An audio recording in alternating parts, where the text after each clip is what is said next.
everyone! Epic Games is working with studio partners such as Netflix to develop new collaborative, work-from-home ready filmmaking methods. The resulting process is a groundbreaking form of remote virtual production not previously possible with traditional digital creative tools. Head over to the Unreal Engine feed to see how to create these collaborative setups using features available for everyone in Unreal Engine 425. Virtual production and livestream-ready real-time facial animation have never been easier and more accessible thanks to our new iOS app, LiveLink Face for Unreal Engine.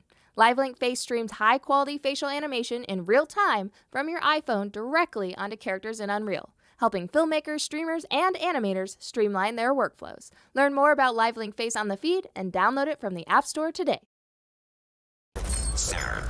In 2017, Epic Games released Robo Recall with support for user-created mods via a custom UE4 editor. Now, building on that foundation, you can download our new Simple UGC plugin, which includes many UGC features built for Robo Recall and the Robo Recall mod kit. Additionally, we've created an example project to show how it all works in the latest version of Unreal. The Simple UGC plugin is available on the official Epic Games GitHub organization with documentation to get you started. When Andrew Svanberg Hamilton left his childhood home of Australia to pursue a game development career nearly 9,000 miles away, he took with him deeply ingrained memories of family and the landscape. Now he's recreated them in a beautiful real-time short rendered in Unreal Engine. Explore Hamilton's process and inspiration in our spotlight of the gorgeous film. It's time to share the top weekly Karma earners for this week. Many thanks to Evil Cleric, Every Nun, Clockwork Ocean, Crispy Penguin, Crewdimer, Shadow River, Turer, Bosscox, T. Sumisaki, and Grot13. Thank you all so very much. Get ready to steal your nerves for this spotlight. Dive is the first in a series of immersive survival horror films set in the uncharted corners of the planet, where man faces nature at her most beautiful and her most terrifying. Built entirely in Unreal, the trailer's sure to give you goosebumps. Keep an eye out for the film's full release on ASC's website.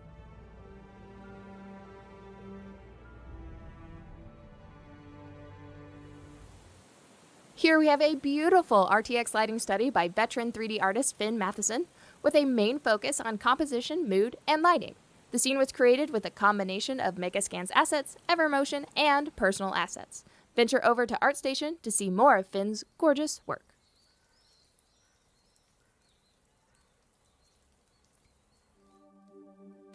Presented by Tilt Labs, the thoughtful and impressive short film Wake tells the story of a handful of robots exploring an anomaly.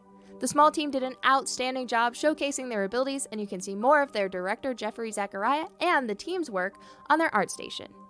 Also, check out their write-up on 80 Level to learn about the production of Wake.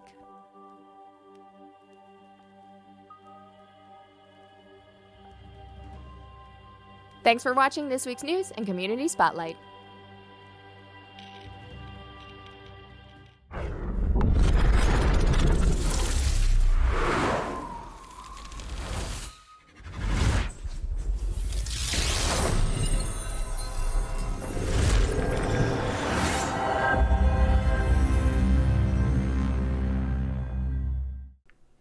Hi everyone and welcome to Inside Unreal, a weekly show where we learn, explore, and celebrate everything Unreal.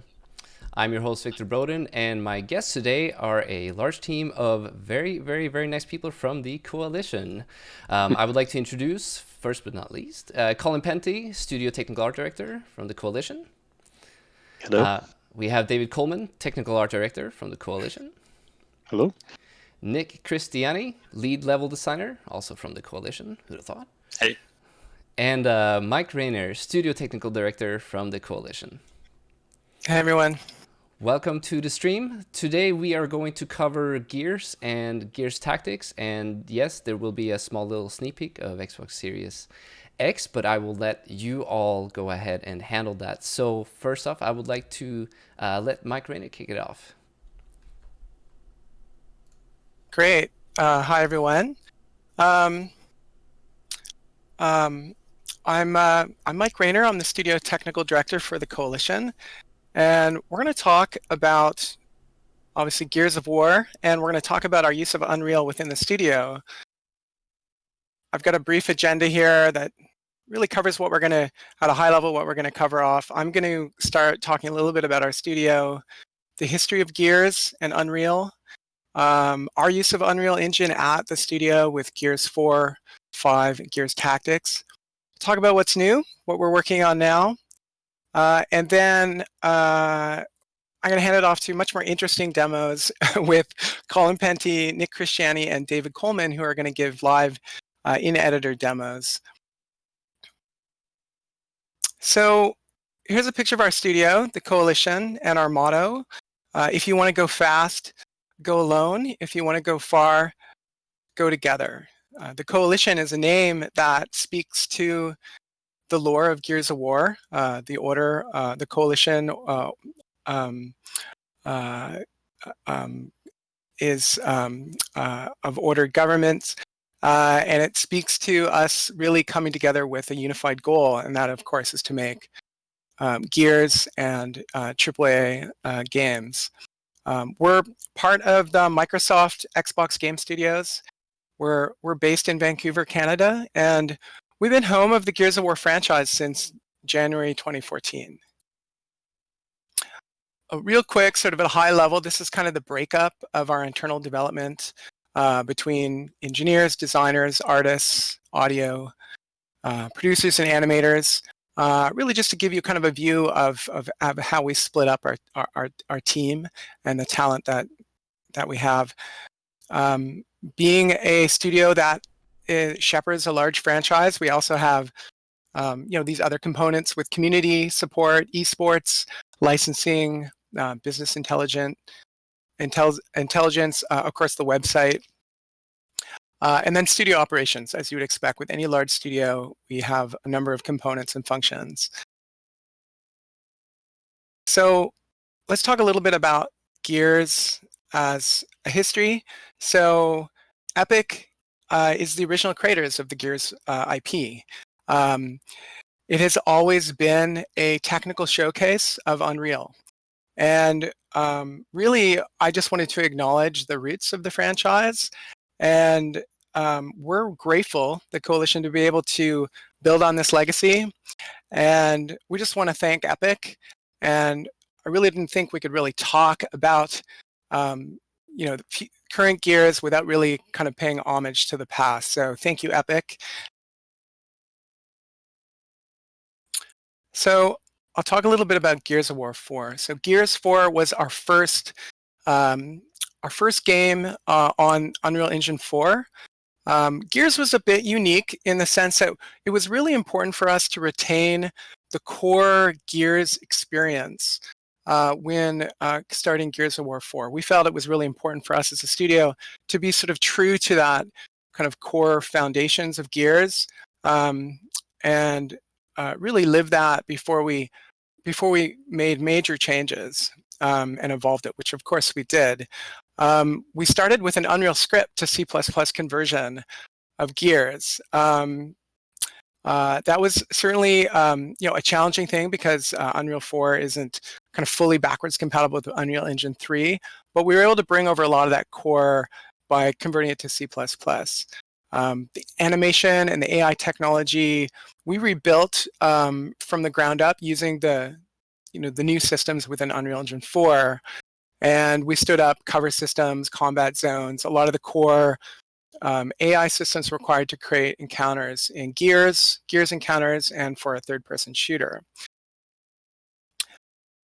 It was actually a little bit, we had an internal conversation early on about whether we should actually stick with Unreal Engine 3 because we had the existing Gears game, and we could have just gotten started with that. But really, going to Unreal Engine 4 was the right choice because it set us up for both building a modern contemporary Gears game, but also set up foundations for our future. Ultimately, we shipped on Unreal 4.11 at the time, so that's a bit old now, and that was in October 2016.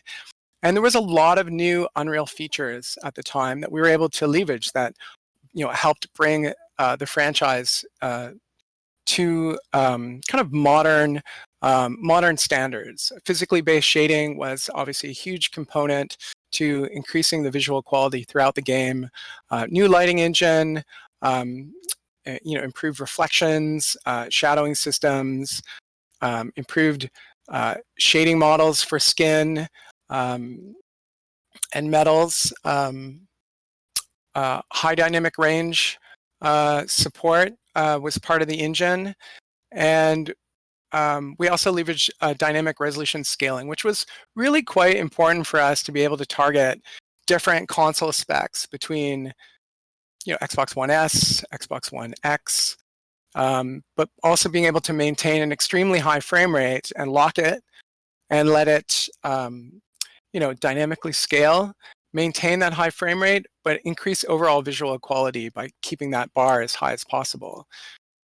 A couple Gears 4 firsts that are worth mentioning that Unreal helped us enable. It's a cross-play game, so we can play across console and PC.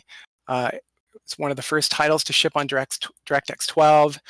We moved the franchise from 30 frames per second to 60 frames per second for multiplayer. Dynamic weather and wind systems, huge set-piece destruction with geometry caching and offline simulations in Houdini, and spatial audio. So jumping forward to Gears 5,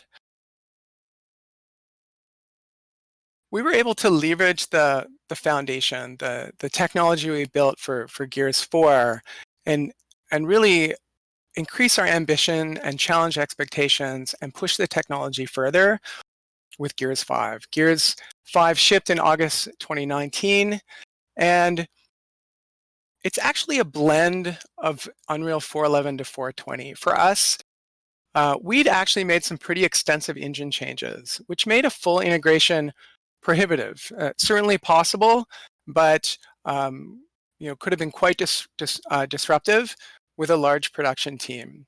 What we did instead is we integrated some major high impact features. So we really benefited from the work that Epic was doing with the latest versions of the engine, and we partnered with them to bring these key features across. Some of the highlights here: H-slot improvements, signed distance field shadowing, the volumetric fog systems, improved character visuals and performance with skin, hair, and eye shaders. I have animation inertial blending in there. This is actually technology that we added to the engine, but has now been brought back into the latest version of Unreal, and that you can leverage. The replay foundations and netcode improvements we were able to leverage to add kill cam to multiplayer, which was a feature that had been asked for quite a long time for multiplayer. Significantly, we optimized and continued to improve performance and increase visuals with Gears 5. We went and took the campaign to 60 frames per second, Horde, and sort of PvE and PvP multiplayer, all at 60 frames per second.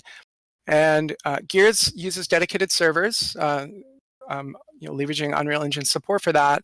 And we took the servers and we increased them to 60 hertz, lowering overall end-to-end latency and tightening up the multiplayer experience. We had a 3-player split screen. That's something that certainly has happened in the past, but a lot of modern games have dropped split screen support, and we added it, and that was well received. And we also dipped our toes into larger open world levels, which was both sort of refreshing for the franchise, but also a pretty daunting technical task that we couldn't have done without leveraging the work that Epic had done with open world support up to that point. So Gears Tactics is another game that we've shipped recently. It's a PC exclusive. I'm going to show you a video that will give you kind of a quick overview of what Gears Tactics is all about.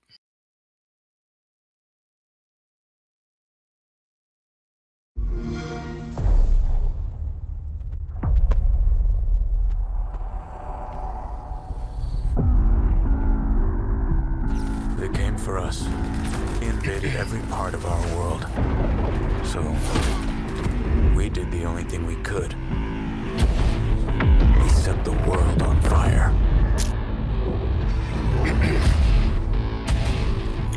Now my war begins.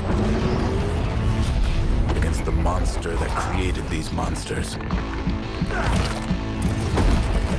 Summon the beast! Crush them! And it's time to go hunting. That bridge is our way in, and they can't flank us.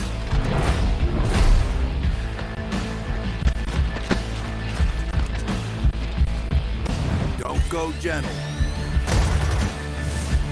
Bring it, shitheads.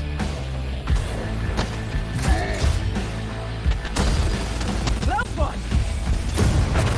Enemy reinforcements!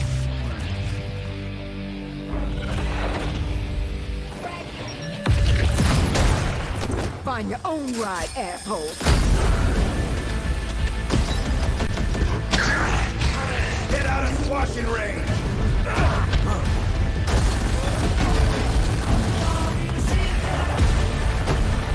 Come and see what my newest creation thinks of your little plan.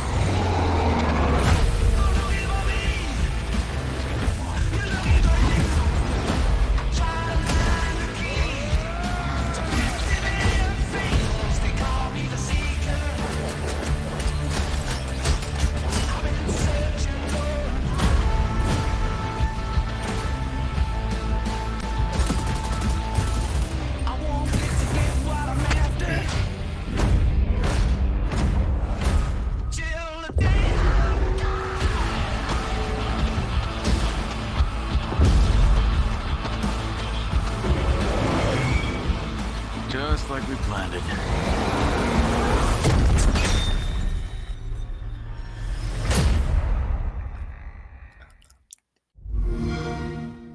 Play it with Xbox Game Pass. That's an awesome trailer. Yeah. Cool. All right. So let me. Oh, I don't want to do that. Okay, there we go. So, Gears Tactics, of course, is a turn-based strategy game. It's fast-paced, and it's intense. It's visceral. It's obviously very Gearsy, and it's set before the events of Gears 1. The video really kind of highlights a lot of the technology and kind of features and gets you a sense of the gameplay. There's actually an Unreal Game Fest talk that was on July 14th that talks about some of the AI technology and kind of turn-based tactics engineering that went into simultaneous AI actions in Gears Tactics. So I definitely encourage people to watch that. There's also a great article on UnrealEngine.com that sort of covers the game, the turn-based AI, game mechanics, and RPG elements. From a technology standpoint, we used the same version of Unreal Engine and our sort of custom Gears 5 engine with Gears Tactics. Obviously, Gears Tactics had a lot of customization, a lot of features specific to that game, and a lot of love and effort went into making this tactics game. But one thing that is really worth kind of calling out is by using a common engine and being able to share that within our studio, we were able to kind of leverage improvements both in features, performance across both games. Gears Tactics is, Gears Tactics is going to be coming to console this fall. It shipped on PC, and it very much is a PC first title. And we didn't want to dilute that by trying to kind of consoleify it. And we wanted to treat each platform the way it really needs to be to get the best experience. And so console will be coming this fall, and we're able to leverage a lot of the work that we've been doing for Gears 5 as we bring that onto console. Here's a screenshot that shows some of the usage of cover and kind of Overwatch and in Gears Tactics. One thing that's kind of neat and worth mentioning is that we're using a procedural level system. We use procedural tiles that can be combined in different combinations so that when you play the game, everyone who plays the campaign is going to get a slightly different experience. And it obviously adds replayability and through sort of mixing matching tiles as we create the layouts for the environments. For that, we developed a lighting system where we procedurally light the tiles when we sort of generate that layout on the fly using a spherical radiance transfer global illumination system that takes into account the light transfer across tiles as well as cover layout, which is pretty innovative. There's deep customization, both in terms of sort of RPG elements for kind of tuning the abilities of your squad, but also, as you saw in the video, we have some pretty deep weapon and character customization as well. So as a PC-only title, we were able to leverage Unreal's ability to support a wide range of scalability. One of the key advantages of Unreal is that for many of the visual features, there are different quality settings. There are different features you can turn on and off and configure on the fly. What we do is we use Epic's Unreal Engine 4's ability to detect the hardware that you're running on. It will actually run some dynamic performance analysis to kind of benchmark your system. And then through that, we will pick the best settings, recommended settings for your rig, for your PC setup, so that you get the most optimal visual performance as well as kind of frame rate experience. And then we expose all those options through options menus so that players can go and tune and customize the game the way they expect. And it's really important for PC players to expect that, but it's really a highlight of Unreal's really extensive support for scalability and PC that we're able to leverage that. So I highly recommend, obviously, if you're making a PC game, to leverage this. One thing that's noteworthy is these scalability features, of course, are available on console as well. And with the modern console generation, we're seeing different performance profiles even within a current generation. We have the Xbox One S, we have the Xbox One X, and of course now we're looking at Xbox Series X. And so being able to kind of leverage this technology and these features allow us to really have the game ship as a cross-platform game and not compromise or build a game to the lowest common denominator, really pushing the hardware wherever the game ships. This screen here is our benchmark results screen. So this is something that we added, which is pretty cool, and I would recommend people do this, where we have a level where you can kind of run this benchmark with whatever settings you've chosen, and then you can see the results, how your system's performing, and of course you can see what settings. This is a pretty impressive rig that this is running on. So what are we up to now? I got another video, and let's show this first.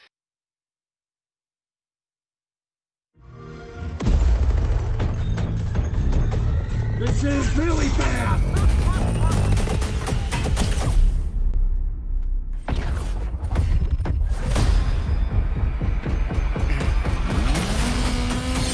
That was beautiful, baby!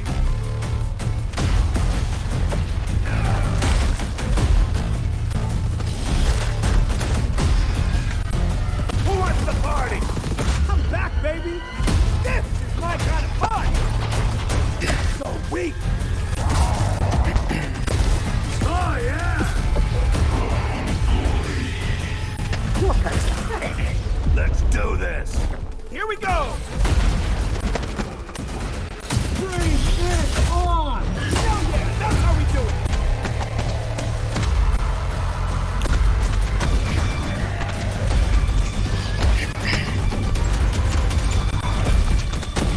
Oh yeah! Can't stop this!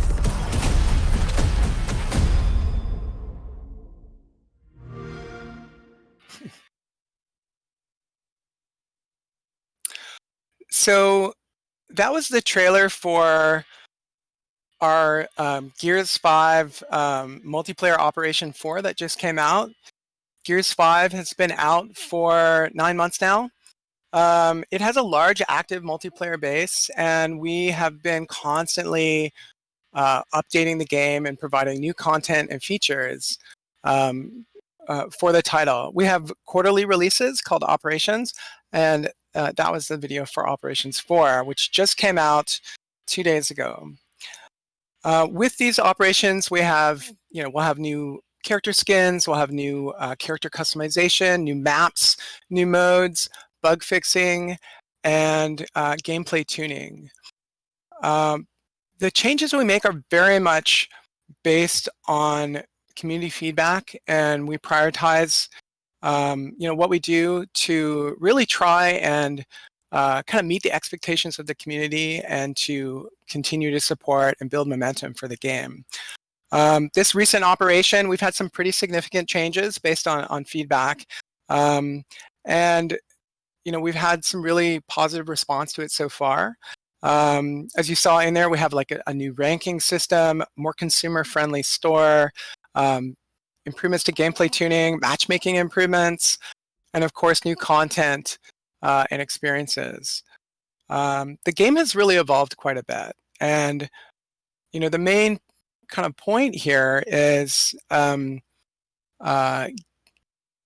Gears as a franchise and Gears as a game, obviously Gears 5 being the prime game out there right now, is extremely important to us. And we want to ensure the community and the core audience is happy with the game that we have out there, that we sustain that game. That is the face of what we do.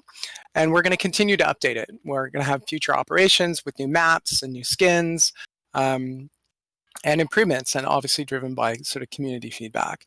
From a technology standpoint, I think one thing that's just worth noting is that by using Unreal Engine 4, we've been able to make continuous content and feature updates to the game. That's sort of, a testament to Unreal being a content-driven engine that's inherently has, content is inherently discoverable in it. Of course, we've had to invest a lot of effort and thought into patching the game and having content-driven server-side updates. And so for any game developer, live development and live support of your title is really what modern game development is about. You have to think about this stuff and how you're going to approach it before you ship your game. And we've been really happy with our ability to do that with Unreal. Okay, I'm going to jump ahead and talk a little bit about the Xbox Series X.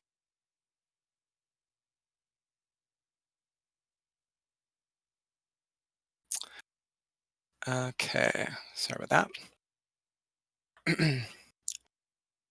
So some of you may have seen the Xbox Series X kind of tech reveal that happened in March. We showed a demo of Gears 5, running on Xbox Series X hardware. Digital Foundry was there, and they did a great breakdown of what we did, and of course the hardware as well. So I definitely encourage you to check that out. The work was actually done in partnership with Epic. We took our current engine for Gears 5 and we got it stood up on Xbox Series X in just a couple of weeks. And we actually worked quite closely with Epic engineers in doing it. Unreal 425 Plus actually has support for Xbox Series X now, so any developer who wants to add the platform support for the game can do that. Because of the amazing amount of performance and power in the Xbox Series X, we were able to bring over our full PC UltraSpec feature set. Sort of listed here, higher resolution textures, higher spec graphic fidelity across really all of our major visual features, and then more. We went beyond the UltraSpec feature set in terms of what we could do. We enabled context shadows supported by the engine, adding extremely realistic shadowing, each pixel screen traces back from the light source. This really increased a lot of the shadow detail within the scene, and of course is all sort of real time, and so supports all our dynamic destruction and dynamic objects within the scene. There was a newer feature in Unreal 4.2.5, Screen Space Global Illumination, that we backported into our version in Gears 5, which allowed us to achieve full real-time GI, 60 frames per second, 4K, and it really improved the lighting solution within the game. We no longer needed our AO pass. The SSGI really gave us a broader, more accurate screen space AO solution that was not baked offline, fully dynamic, so it responded to the lighting within the scene.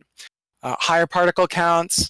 One thing that's sort of note, it's actually a big difference from Gears 4 to Gears 5, is all of our cinematics are real-time in engine. But we were able to take our cinematics and move them from 30 frames per second to 60 frames per second while enabling all these ultra-spec PC features.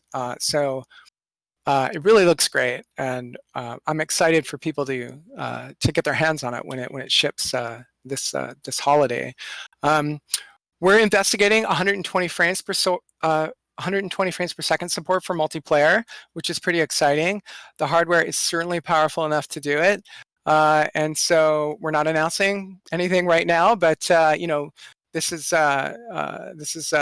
something that we're excited to hopefully support. So here's a few screenshots. So I hope these show up nicely on the stream. These are 4K shots. You can see here there's the Xbox One X, which runs at 30 frames per second in our cinematics, and Xbox Series X running at 60 frames per second. Here you can really see the increased texture detail in the armor. You can see the scratches. You'll see it in the pores of the skin on the face. You can also see some increased foliage in the background as we've kind of pulled in our level of detail with the additional performance. Here's a shot of Del Walker. Same points here. Increased detail on armor with the ultra spec textures and in the skin. This is a good shot that shows off the screen space global illumination. If you look sort of under the ridge there, you can see the darkening of sort of this sort of natural broad AO that you get. It really sort of grounds the lighting in the scene. And of course, you can't see here because it's static, but this is all dynamic. So if you shot a rocket through the scene and it lit up, you know, all those shadows would update as you would expect in real time. This is another shot here. You know, in this, this is also showing off the SSGI. You can see, you know, there's a lot of light bleeding before, and this really sort of tightens up the scene. Colin, is there anything you want to call out here in this shot? Hey guys, yeah, I think yeah, you called out the SSGI, and I think the other element that really helps this shot is the further out cascade distance. So cascades are now at PC ultra spec distance, and that really allows the cavern to kind of fully self shadow itself. Right, cool, good call. It shows off the contact shadows. You can obviously see it on the skeleton there and the objects in the scene. This is from the spotlight that's being cast from Jack, the companion robot, which is off screen. Here really adds a lot of life to the scene. This is actually technology we added to the engine called cone step mapping. I'm going to let Colin speak to it. Yeah, so what's cool about this is we are happy to announce that we are adding additional relaxed cone step maps to the content for Xbox Series X. So areas where it was just flat before, like this flat grate, you get that sort of subtle depth, in some cases not so subtle, that really gives that extra dimension. So you can see it here in this grade as well. So we're doing a full pass across the campaign to add these relaxed cone step maps across the whole campaign and really give that sense of depth there. I'll talk a bit more about the technology behind it in a second. You can really see those bolts there almost look 3D now, which is awesome. Mm-hmm. I'm very excited about this. Cool. Okay, so that's it for me. I'm going to hand it off to Colin and the others who are now going to kind of show their in-editor demos. So thanks, everyone. Thanks a lot, Rainer. Should I share now, Victor? Yeah, you're good. Okay.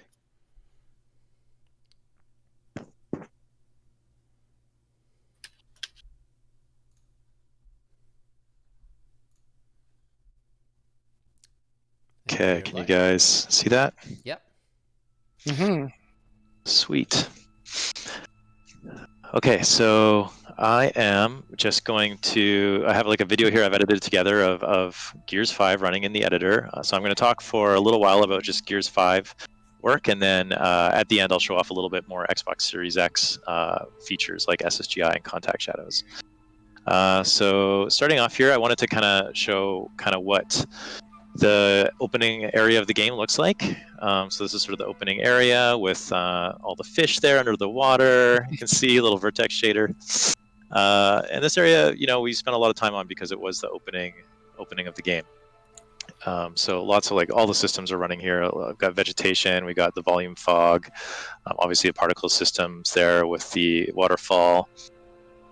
So you can really see all the detail we put in here. This was definitely one of the trickier scenes to run at 60 frames per second, just due to the sheer GPU heaviness of this scene. So here I'm kind of zooming in down on a relaxed cone step map. So this is what Mike Rainer was just showing you guys. So this is a relaxed cone step map that's shipped in Gears 5, so not a new one. But I wanted to show a little bit about it. So this is what the relaxed cone step map texture looks like. And you can see here, yeah, it's just a low-res texture, 256 there. And we have an ability here to set a max depth. So it has a 4-centimeter depth currently, so I can set that to 0. You might be wondering what this container, what this editor is. This is our custom material masking system. So you can see here, so I've flattened it now, so the depth is 0, super flat. We're adding some relaxed cone step mapping back in. Give it a second here, and you can really see the depth you get from that. It doesn't have the artifacts, like the stepping artifacts you see from parallax occlusion mapping. You can zoom right in, and it holds up. This relaxed cone step map is generated from a height map. And so here's another example of relaxed cone step mapping. This is one of my favorite in the game. So right now it's off. So right now there is no relaxed cone step mapping on the snow. So I'm going to bring up the editor and enable relaxed cone step mapping. So there you go. So you can see the relaxed cone step mapping just turned on here for the snow. You can see it just really gives that sense of depth. And one additional feature we're adding for Xbox Series X is we're going to make it so all these relaxed cone step maps self-shadow. So getting self-shadowing will really improve the look there. So moving on to the sun flare. So we had a sun flare we built for Gears 5. This was done near the end of development when we kind of realized we needed something when you look at the sun that's just a bit more of an enhancement over the existing kind of lens flare system that's just a post-process system. So this was a blueprint or resident visual effects guru James Sharp created. So you can see here, you can control the saturation of the ring. There's the glow size, that's the center glow. There's a brightness of the glow in the center there. This was basically all a vertex shader facing the camera. And I'll show you the shader here in a second. And what it basically does is it grabs the scene image and flips it on the X and Y axis. And the contrast is increased, so that way you can kind of isolate just the brightest parts of the image.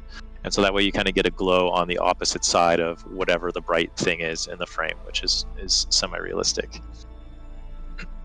And the ring of the geo shrinks and grows as the camera goes towards and away from the source of the lens flare.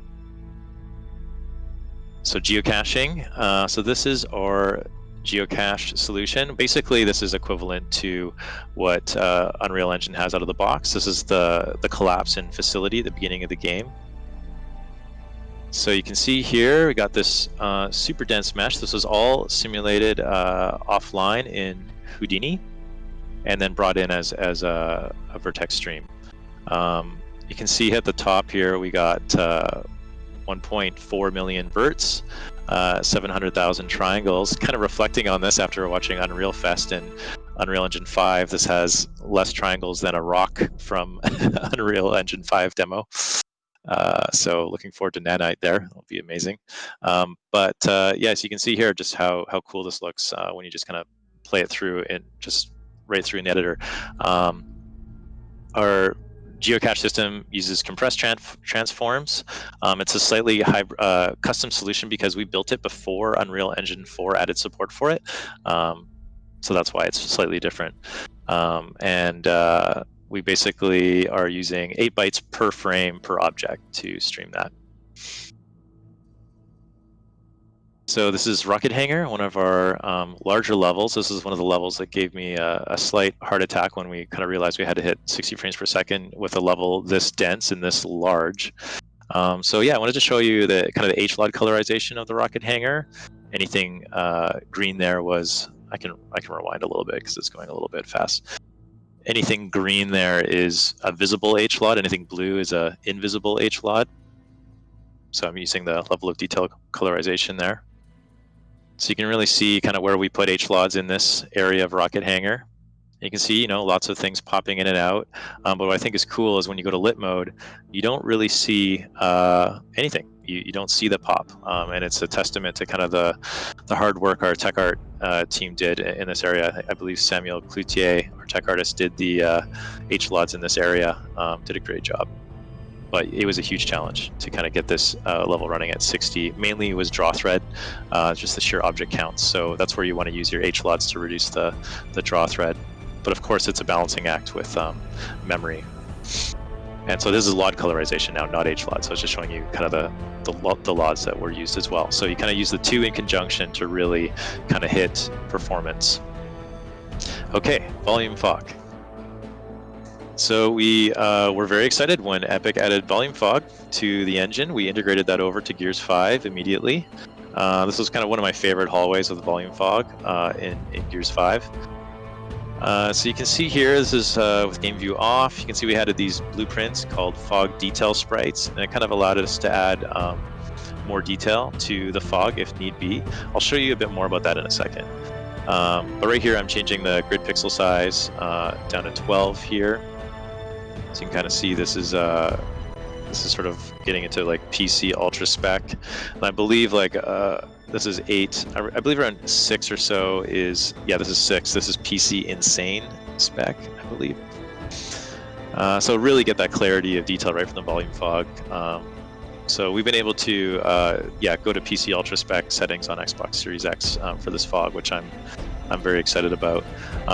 And it's covered in my Unreal Dev Days talk, but we did create a volume fog painting system that you can check out, as well as if you Google GameStack Live, James Sharp, he has a whole talk on how he created the paintable volume fog for Gears 5. So this is showing, again, sort of this is how we'd create billboarded, textured clouds that would be inside the true 3D volume fog, and this kind of created the textural detail inside the fog.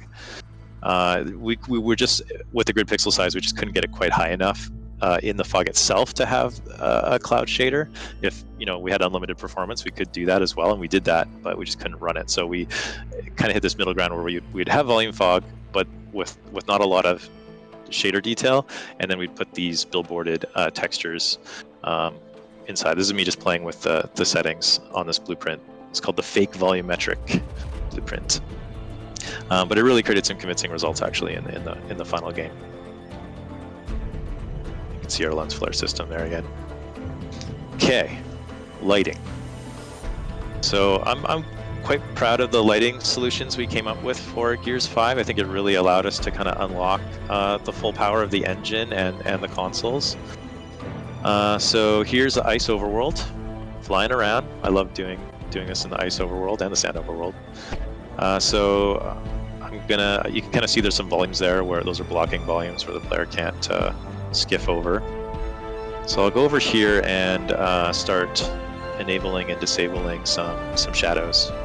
You can see how massive these worlds were, by the way. testament to the technical level design team, Nick Christiani and his group, and as well as TechHeart to kind of getting these things, and engineering to get these things running smoothly. It was a huge amount of effort. So right here, I've got the directional light, and I've just disabled the ray trace distance field shadows. So we have cascades up close. You can see those there, but you can see now that it just goes to nothing. So that's where our ray trace distance field shadows come in.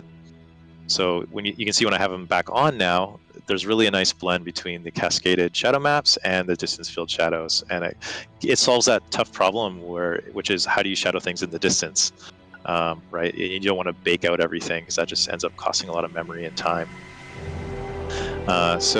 And this is me playing with it's a cascaded shadow map distance of 6,000 here in the ice overworld. That's probably one of the furthest distances we could afford in Gears 5. Most of the linear levels went down to like 4,000 or even 3,000. So this level was definitely, we were pushing the Xbox One X as hard as we could. And so here I'm going to visualize mesh distance fields. So here are basically the distance fields that we used, and we basically would disable a distance field anytime we thought you wouldn't see that object in the distance cast a shadow. So you can see that I've quite aggressively, I believe I was the tech artist that did this level, I went through and disabled distance fields on a lot of objects just to try and get that GPU performance back. So you just kind of have the highest trees and the highest cliff faces, and those basically are casting the distance field shadows because those are the ones you're going to notice. So yeah, we also lowered the distance field resolution quite a bit, just to the default resolution, just to save memory, memory and disk space. I believe after I did one of the reductions, we calculated we saved 1 gigabyte of disk space or something like that. So it's not insignificant. And this is me showing off skylights. We used stationary skylights for single player. We use static skylights for the most part for multiplayer. And we just found that the stationary skylights really gave us sort of better lighting response on the characters and environments. So snow deformation. So our campaign TechArt lead Jeff Lester did an awesome deformation working with Chris Wallace, senior rendering engineer, to basically make this awesome deformation system that Gears 5 uses. So what is it doing here? So we are storing this all out into a texture array where we can basically maintain persistence of these deformation trails for a long time. And we have a material that's doing a normal map blend around the point of contact there. And of course, we're also running tessellation on the snow. So we're running, we did our own custom async tessellation. So the tessellation runs async over other passes. And this basically allows us to tessellate very aggressively around the feet. And so you can get kind of high quality deformation. And then it sort of tessellates less out in the distance. Another thing I'm proud of is we did the harder thing here, which is we made the ground self-shadow. So you can see that the ridges are all self-shadowing down on themselves, and I found that made a really big impact on the ice overworld. So we took the performance hit there to do self-shadowing of the snow trails. This was my failed attempt at showing wireframe, which isn't very useful. I apologize. That's mainly showing more of kind of what the landscape tessellation is doing, not the async tessellation. But yeah, in the distance, the snow trails become a normal map just to maintain the fidelity. Now I'm just going to talk a little bit about our proprietary material masking system. This is basically a layered material system, a lot like what Unreal has now. I believe it's in beta. But the difference is that ours allows you to cook out the result to basically optimize the GPU and memory. So you can see here I have a couple layers. I have a brick, a plaster, and a detail map. So I can kind of hide and unhide these layers. So you can kind of see this is how our artist would kind of work in the level. So you can kind of see I've hidden and I'm hiding and unhiding the detail maps. You can kind of see that extra detail that detail map adds. And then I'm hiding the plaster. You kind of see it's blending in quite well there with the height map of the brick as well. We're using Vertex colors to do the blending between these two. I'm showing you here some of the blend parameters. So yeah, you can see I used red channel, vertex color, vertex paint. So nothing revolutionary there. But yeah, this really kind of unlocked us to kind of allow us to iterate a lot in the engine, which I'm always a fan of. So that was sort of the impetus for this system, was like, how can we iterate more in engine? We still use tools like Substance Painter and things like that as well, but a lot of the layering we could do in the engine. And here's another example of the material masking system. So we knew we had a lot of snow in this game, so we had to generate a blend that would work naturally with the snow. So here's the snow layer. So we're doing a vector blend. We're basically grabbing per pixel. We're basically grabbing a down vector there and blending the snow in to the top of the rock there. So you can see here I can change the coverage. I can change the offset of the snow, and this kind of, just really allowed us to fine tune the look of the snow for our game.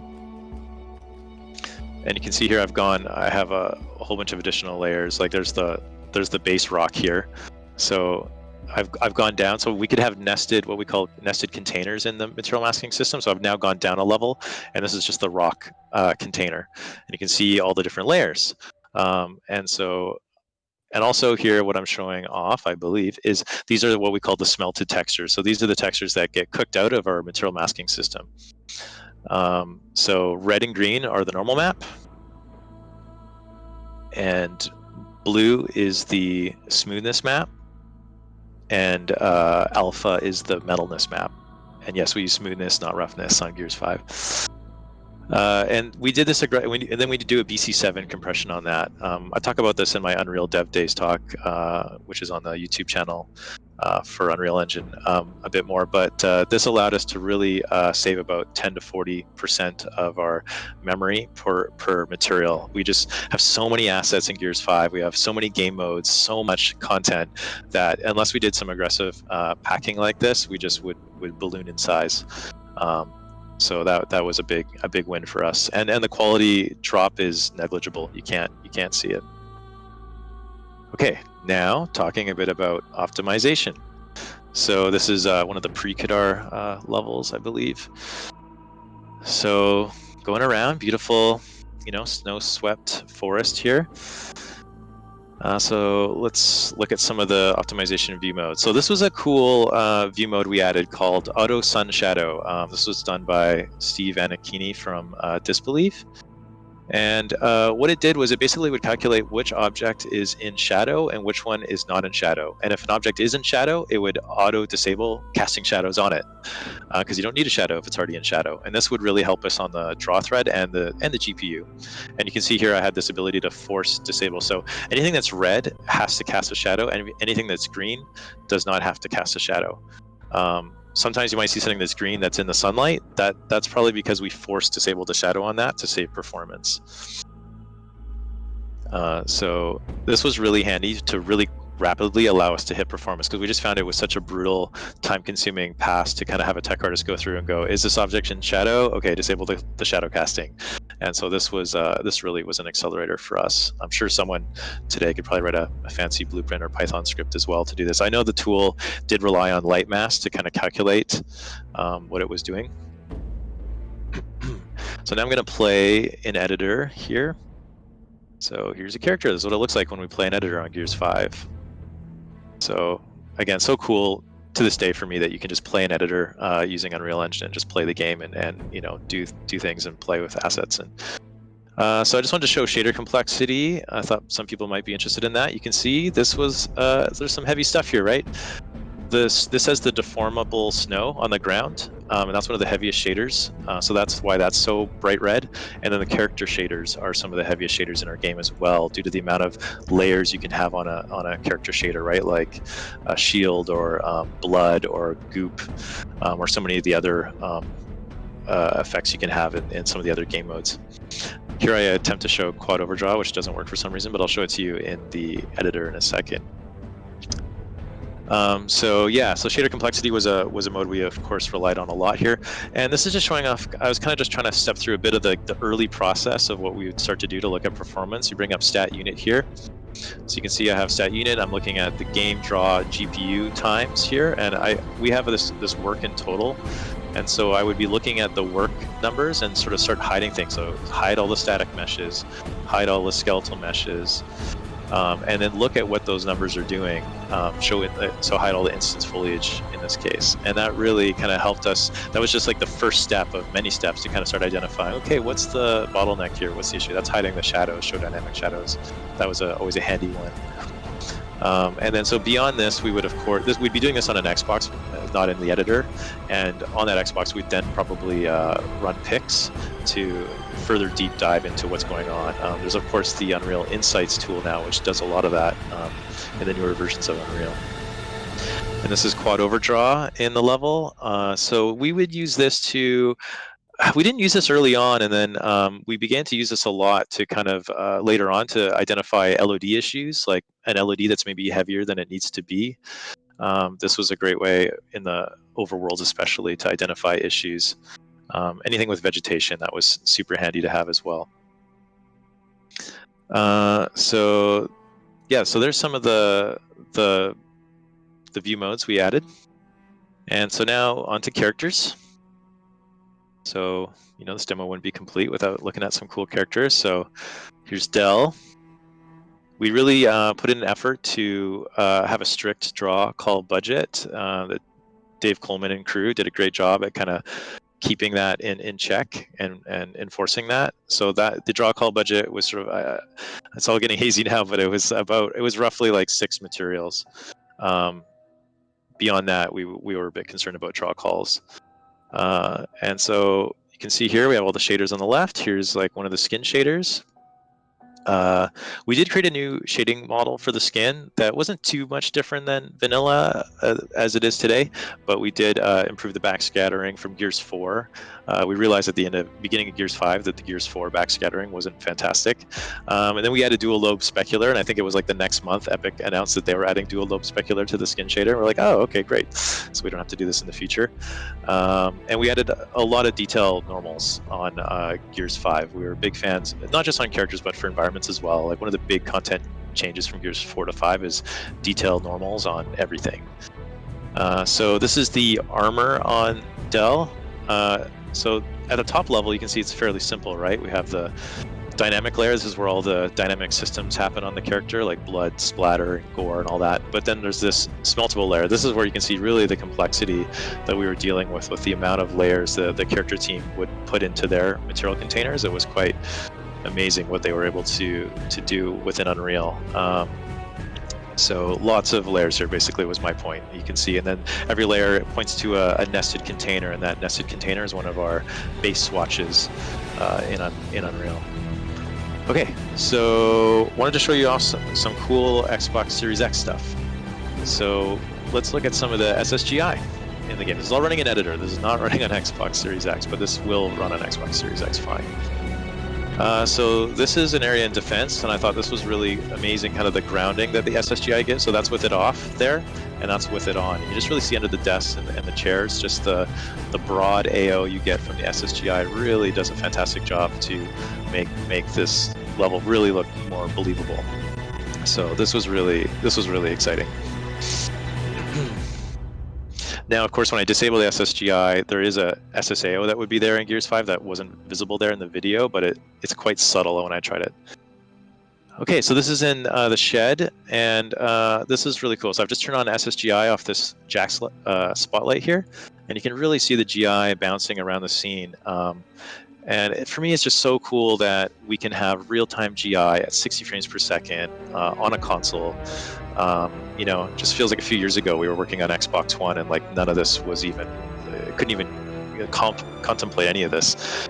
So this is just a testament to the power of Xbox Series X. So I'll flick it back on and off here a few times. So really again, off, on.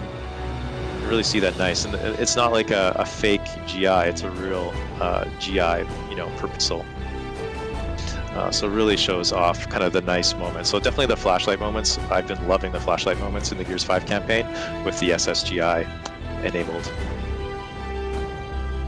This was another really cool area where we notice the SSGI doing some cool real-time things. So this is in Rocket Hangar. You can see there's this flame. This has been slow mode down to 0.1, I believe, so it's very slow. And there's the GI off the fire there. So you can see, so there's a GI on and then the GI off, and you can really see how much GI is coming off this flame. And it really shows kind of the real-time nature of the SSGI. And then now this is back to real-time speed, and you'll see the fire extinguish, and then the GI goes away. And so that's just so cool. Again, all at 60 frames per second on Xbox Series X. And the contact shadows. So this is what contact shadows on. Again, in defense. I'm just in the editor here, and you can see just all the grounding shadows on all the ivy and the trees. So that's, I'm flicking it on and off, on, off, and then back on. So really, you can just see how it's really makes it more per pixel accurate. There's no biasing issues on the shadows. These are all features we've grabbed from Unreal Engine and integrated into our version of the editor. So really does a lot with vegetation, but also does a lot in some other areas here. The thing I also secretly like about contact shadows, when you're doing kind of revisiting a game that's already shipped, is that it ignores our cast shadow flags. It just casts a shadow regardless.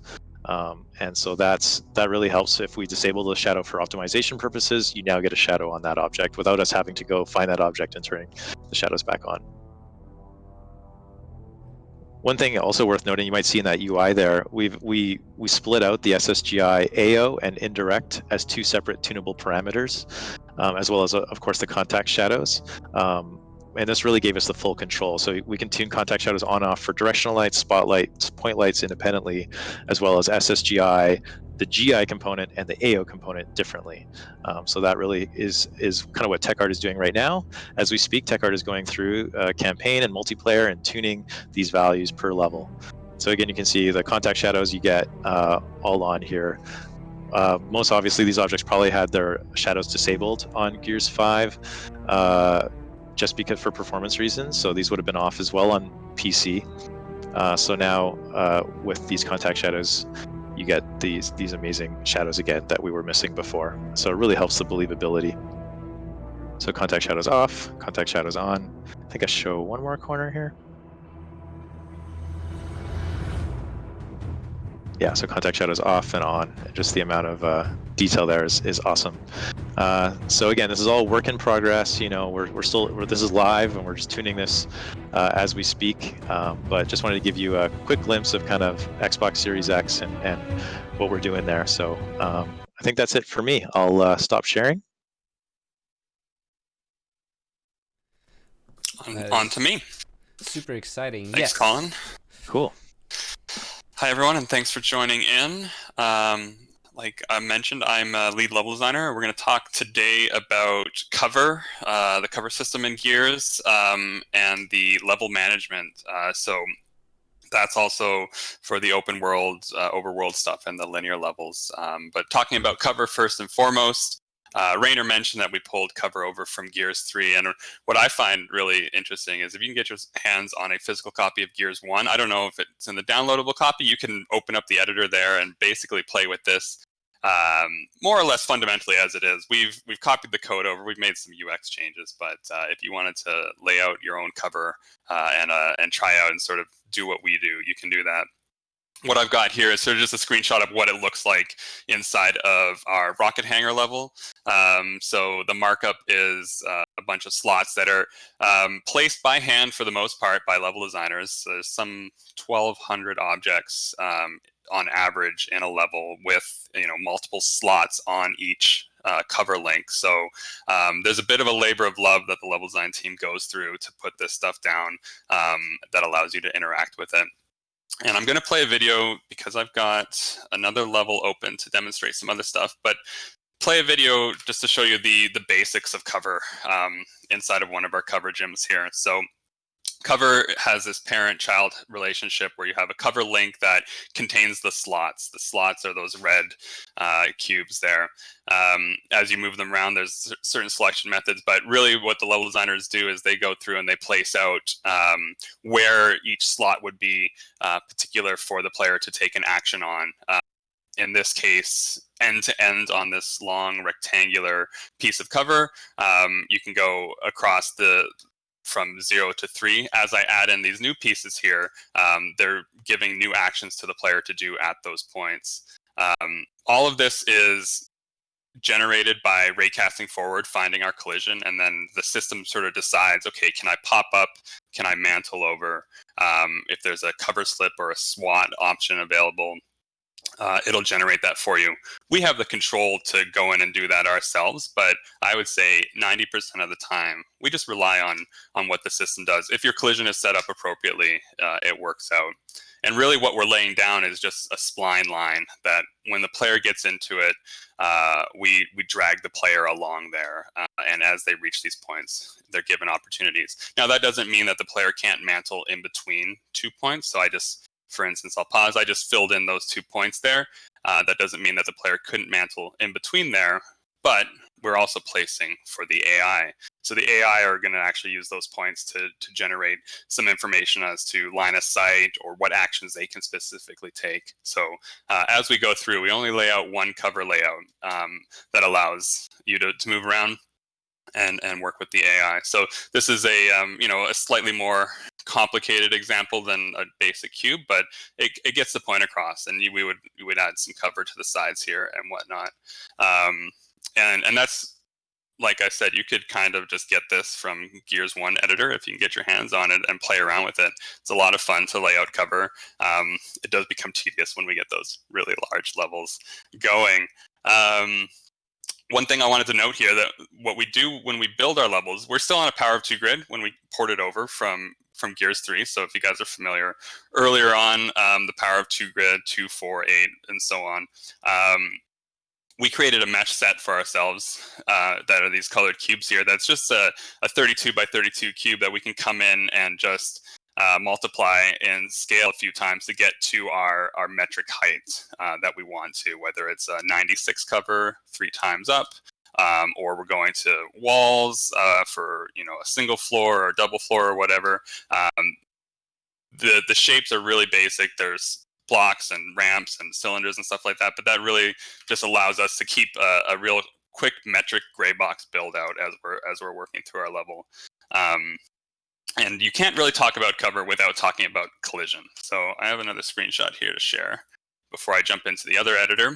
So this is an example of what you see in the world as you're going through these highly detailed environments that Colin just showed off. The level designers, in cooperation with the artists, we go through and we try to make the most simple version of that space that we can, so that the cover, you're always getting a snappy flat surface to get on top of or to get up against.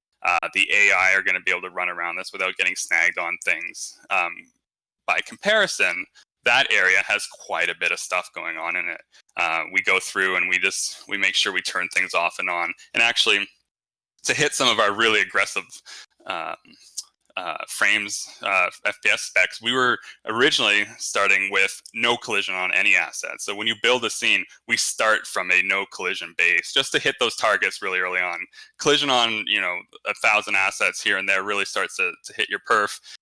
We opted in to say, hey, you know what, we're going to place our meshes. We're using this simplified hull anyways for our world. So it's not a matter of us turning things off. Sometimes it's really a matter of us going on turning things on. But the collision is very important to the cover, and that's a big part of what the level design team did near the end of the game. After we figured out our gray blocking, the art team will come in, they'll massage things around, and we need to get in there and make a difference afterwards. So let me jump to an editor, and I can show you that section there. So this is the defense level. This is an early level in the game, and you have to apologize for the hitches. I'm not on the local DDC as it tries to gather. You can see here that while it looks quite detailed, the layout of the level is very simple and it's very straightforward for the player collision. Everything's been boiled down to more or less 4 flat-sided faces. Or in some cases, we've created a spline blocking volume that we can curve out, gives us good faces along the way to snap to, and it's really quite handy. Ooh, It's really quite handy to be able to do that. As you see, cover that I was showing in that L shape, it was 3-4 pieces or slots per cover. Inside of a larger level, you have to get an idea that this whole face is one clean piece of cover. So you're going through and not just placing for what would be the planter here. You're going through and placing through the planter. You're going up and over the rubble because the wall is all connected, and you're going through the light pink salmon color would be our low cover. The solid red cover is our high cover. So as you go, you have to place slots along the way to allow the player to transition appropriately through those. For everyone who's played a lot of multiplayer, the campaign team level design versus the multiplayer level design has a much stricter collision profile setting than what we do on campaign. In campaign, we're always pushing for more fidelity, more let me just turn these links off so I can show you. We're always pushing for more fidelity, and you don't maybe see the flat shapes as often. That's the hope. In multiplayer, they're very particular about their angles, very particular about the precision. You don't want to be in a tournament or in a high profile match and get stuck on something or get shot through something because you didn't know it was there or you couldn't get up on cover. For campaign, we're a little more loosey-goosey that way. We're trying to create this experience that's a little more of an imagination and a world you're getting into. So it's really interesting to kind of go through and pick through these pieces. I think I counted in this space alone, I think there was like 300 something individually placed cover links, and then inside those cover links, there's additional slots that are placed out. And we have some cool usability features that we do for that, where you don't have to go through and place each individual piece. If I scrub this video back, you can go in and say, let me get back here. There's a way to just fill in this section here. So if you have a really long walls and stuff like that, the level designer will place a few anchor points along the way. They'll hit a fill button. It'll fill appropriately to a point, and then you can come in and adjust that. And looking forward, as we get into these really detailed worlds, Unreal 5 just sort of blew our minds in terms of how we're going to do cover on some of these organics that we're going forward on. This is a place that we're going to really have to look into, making it a lot easier for the level design team to populate such a large world. I can only imagine if you could take cover on that temple example there. There'd be all kinds of ridges to jump out on and everything. So very exciting things ahead, and some great opportunities for us to work on some tooling going into there. I have an example in here that's a little more particular to high-low, just to demonstrate for you guys. Here we've got sort of this high piece of cover, and it's really simply that these slots are our anchor points along the way. When you experience your player going up and down from cover, it's because they're transitioning from a slot along the way. So you'll notice if you experience a bug where you might be slowly transitioning up, or you haven't transitioned yet, or you transition too quickly, it might be that the cover editing was pushed in one direction or the other, or there wasn't a slot there for your character to react to. Equally, we have opportunities to go inside and adjust all of these slots. So if we don't want you to take high cover on a piece, we can set that to be set up to just be a low piece of cover. We can also set it to say, hey, prefer to lean out, prefer to pop out, don't SWAT, those sorts of things. But in general, we don't want to do that. We want to allow the AI to have the full breadth, and we want to be able to let the player have as much as possible. What I'm showing here is a quick example of sort of where we get to with our collision in a world. Not everything is always going to be right on metric. As we get more organic with the environments, as we get more destroyed with the environments, collision really becomes that important piece to the puzzle, where in this case, this pillar here is a little smaller than where you'd actually be, pillared up against. So we've set the cover to low, and we do this frequently through the game. You'll notice that we prefer, as the designers, that if you're against one of these pillars, you don't want to feel cheated that we're letting you get hit so hard. So in this case, we're going to say you're going to prefer the low cover. You can, of course, toggle your up and down if you want, but on first blush, you're going to come in and get that low cover, as well as the collision profile around this volume, which is larger than the pillar itself. Still going to allow those bullets to go through, but your physics capsule pill is going to be registering this larger piece here, and that's a big part of the editing that we go through and do there. And like I said, collision and cover for us is a really big piece of the puzzle that takes a lot of time at the end of the project. And we iterate through the mid stages of the project, but we really wait for the art team to get to the end there and work on it. I've got an example of a open world level that has a little more organic cover to it going on. This is one of the Derek POIs in the Ice Overworld. And it's just to give you an example of sort of, there is quite a bit of, let me change it here.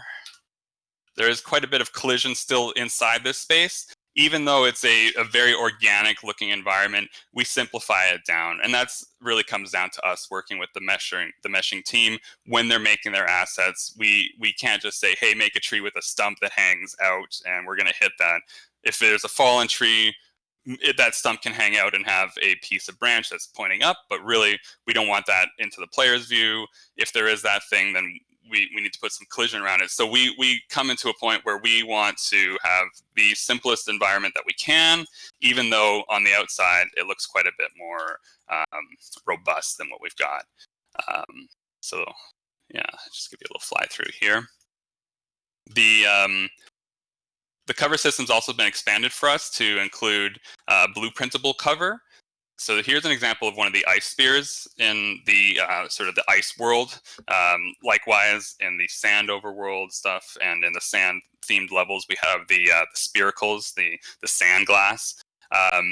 What we've been able to do in here is we've have the fall destination, and in the blueprint we can add in markers that say generate cover here when we hit generate, and it'll toggle them on and off for us as it falls down, as it falls up. It doesn't fall up, as it's in its upward position and as it falls down. So the level designers kind of just have to come through, place these things out. When we hit build, we'll generate these out. And then if anything's wrong, we can come in and adjust them later, but we don't need to go in and place them all by hand each time, hook them up to the blueprint or hook them up to any bit of scripting that we need to use to progress through there. What I clicked on here, which is pretty cool, if I can get it again, yep, is our AI line of sight cover grid. So it's the reason we have so many slots is the AI are really important for those slots. And each slot has a line of sight grid weighting generated from them. And this maybe isn't the best example, so I'll pull this picture up. So here's the fence again. Each time you click a slot, it changes, and I can demonstrate that really easily for you. You could, but these are pretty subtle because they're all kind of in the same spot. But what you can really see here is green, black, and red are the colors. So red is something that you're vulnerable to. You can turn around and shoot, but you're going to be vulnerable to someone in that general voxel square. The green stuff is going to be something that's very easy for you in that position, and it does take into account whether you can pop up, whether you can lean out, and those sorts of things. So green is going to be, you're going to have the drop on them really great, and then black is pretty obvious to be that you can't see this whatsoever. You're undercover, and that's probably a pretty good spot to go. There's a really great example here I can show you of the fence area. Yeah, let me get out. Oh, why is that one not showing up? Click it. There we go. Didn't hit into it. So this car, you've got quite a bit of exposure here. And what's interesting, as I move along, you can see the black change because the car has the A frame, B frame going on. So it's a really good example. And then this one in the middle has been auto adjusted for a particular AI hookup. So that one doesn't generate the right data, but it's really interesting. And so we'll use this to sort of get an idea. If we're having cover problems in a space with the AI. They're taking, they're turning their back on us. They're running to spots they shouldn't. 9 times out of 10, we can come in and sort of see, oh, maybe there's a piece of collision that's covering the line of sight for them. Maybe this mesh isn't generating that collision for them, so that we're not getting the right grid. And this is a really great way for us to visualize this. We can run this in game and in editor, and it's pretty cool. And that's kind of the gist of cover. There's a lot more nuanced work that we do with different collision profiles to generate different types of cover. We do have some rules that we set up for preferring to lean out, preferring to pop up, whether or not we would generate a mantle there because of some expectation that we've set with our metrics that may be, roughly out of place in some areas. So we do take a little bit of hand holding through the level as we go, and it is a big part of the level designer's work. So it's definitely a labor of love, and they have spent many an hour working through that stuff.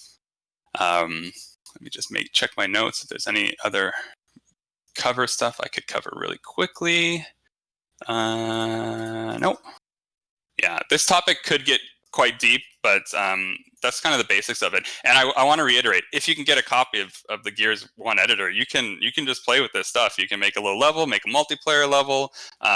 We just ported this stuff forward. This is technically custom for us, but we're really working off the back of Epic code from Gears 1. And Jim Brown at Epic, he came and sort of helped us learn the ins and outs of the magic of working with cover and collision when we got shepherded onto the project. So that was really a great experience to learn from him and the team. Now I'm going to talk about the level setup. So again, with our level setup, we haven't done a lot of engine changes to the base streaming tools. We've done a lot of changes that under the hood, maybe we had to get there before Epic did for optimizations, for packet loading. We have our own material system, so that required us to make some changes. But in terms of the UX, we've made a few changes to wrap things, but we're using the same streaming systems that Unreal provides. And in fact, in Gears 4, we used more or less out of the packet, out of the box, streaming volumes and scripted streaming. And the volumes we would set up as you would expect volumes, but every once in a while we would script them by turning them off after you hit a back gate and whatnot. Into Gears 5, we really formalized that with something that we call a level section, which is just a collection of assets listed here that allow us to really define our area with a clearer, don't have to dig into the level to take a look kind of thing. The way we lay our levels out really dictates how we put our sections together. We work on a team of, on the campaign, there's, potentially at times 15 to 20 people working on a level, piling in there, trying to get work done. VFX artists, sound designers. We've got the meshing team, which owns a lot of files in there. The level designers obviously are sort of shepherding and controlling how this thing works, gets together, and continues to progress through. And then we're going to have outsourcers who all need to work in somewhere at one time. So we take, I'd say a fairly exhaustive approach to splitting our levels up. And this level is an interesting example. This one is 87 files. The majority of our levels are 120 to, we have one that I believe is like 160 sub-levels on its own. And the reason we split that up is we define sections by number. So the start of the level, progressing past there, you've got a big combat section, you move on. We define those by numbering them out as a section. We start with 000 so that we can have some room to work in. We might go to 10 or to 5 as an in-between, but we'll make these numeric increments to sort of define our sections instead of putting names down. If you put a name down for your sub levels, you're kind of pigeonholing yourself to that bit of gameplay. And if that doesn't work out, then there's a lot of renaming to be done. So what we do is we go through and we do that, and each of them has a script mesh moments are animations and anything that is characters interacting with each other in a very bespoke or choreographed way. Any bits of helicopter flybys and things that require focus on their own. And if someone wants to work on that, and it's not in the script file, it's not in the VFX file, it's in its own file, so they can work on it. VFX and sound effects, and then lighting is the final sort of general set that we always have for an area. This allows us to get a multitude of people working in the levels, working on the same sections at the same time, and we work in pods pretty closely to each other. So it's generally, most of the time, it's just turn around and say, hey man, can I unlock this level? Can I grab this? Can you check that in? I'll check that in. Copy paste, notepad, hackery, that sort of stuff. But this allows us to get in there and get moving quickly. What you'll notice is, as I go down the side here, we've colored all of our levels into these packets, basically, where we really enjoy using the level coloration view. You could turn on streaming if you wanted to in the editor and fly through, but I've always found that the best way to do it is to turn on the level coloration view. Let me just deselect that piece of cover. There you go. And, those corresponding colors become drawn with all the assets. So if we're looking at this burgundy red color here, we're looking at section 70. So we're looking at all these guys. So if I went ahead and, hit these guys on the hitch, it's pretty clear and easy. So not only does that help us when we're coming in and, hit the wrong one. Not only does that help us when we're coming in and we're trying to figure out memory problems or just how to set this level up, it's really great as well when someone new to level comes to work in it and they want to know what level they're working on, that maybe they don't know the keyboard shortcut to select an object and go to their current level. They can just turn this in and look at the level browser and just get a quick map idea of where they're at. And that's really quite powerful. It takes a bit of time to maintain and set up, but it's very worth it in the end. Let me just turn these off so I can show you some more stuff. A really cool thing about our sections is that we, we're still using all the same streaming protocols that Unreal has. We can go in here and prepare, loaded, invisible, don't prepare. Don't prepare would be it's just listed in here. We're not using it. We would only really use that for a debug purpose. But inside of our P file, we can just set these up and then trigger them in script. In script, we get a callback when everything's loaded on, so we can push forward on game progression logic to push through a level. We can go and start at this. This is a really handy piece of AI debug, or not AI, QA debug that we have, where you can just load up the editor, go to play, and we can jump to a particular section in the level that would kick off that bit of gameplay. More or less, it'll bring the level to the point where it's supposed to be for that piece of gameplay. There's, in this particular implementation, we did have to make sure that we weren't using those for certification build testing or something like that, because we're not getting the full walkthrough of the level. Maybe you spawn a material at the beginning, or an effect at the beginning that is still live by the end of the level. You're not going to get that if you jump there. But this is really handy, and this is a really nice add-on to something that we kind of hand scripted in Gears 4 previously. But under the hood, other than this, we're still using other streaming methods inside Unreal, and in particular the overworlds. We're using the world composition editor. I don't know, Mike, correct me if I'm wrong, but we kind of just started 4.11 and there were some incremental changes, but more or less it's what was available at the time when we started this. And I believe the ice overworld is 9 1 kilometer by 1 kilometer tiles. Not all of them are playable space, but all of these tiles are sort of these major groupings of levels here. Same idea. We have colors going on. The colors are dictated by the World Comp browser. And if you haven't opened up the World Comp browser before, it's pretty interesting. Like the kite demo from forever ago was what really brought this to life. And we've really only added in here some UX for these layers, and we've added in a actor that you can place in the world that allows us to put a little, a bit of text so you can figure out where you're at any given time.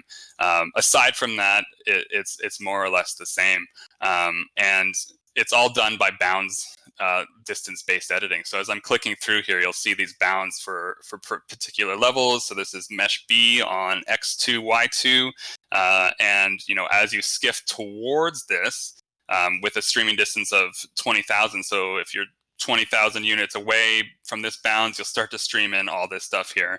And this is where we spend most of our time at the end of the game, managing all that memory, making sure we could get the fidelity we want and the frame rate we want. And if you go and look in your, there we go. If you go and look, it's the same idea with the coloring, right?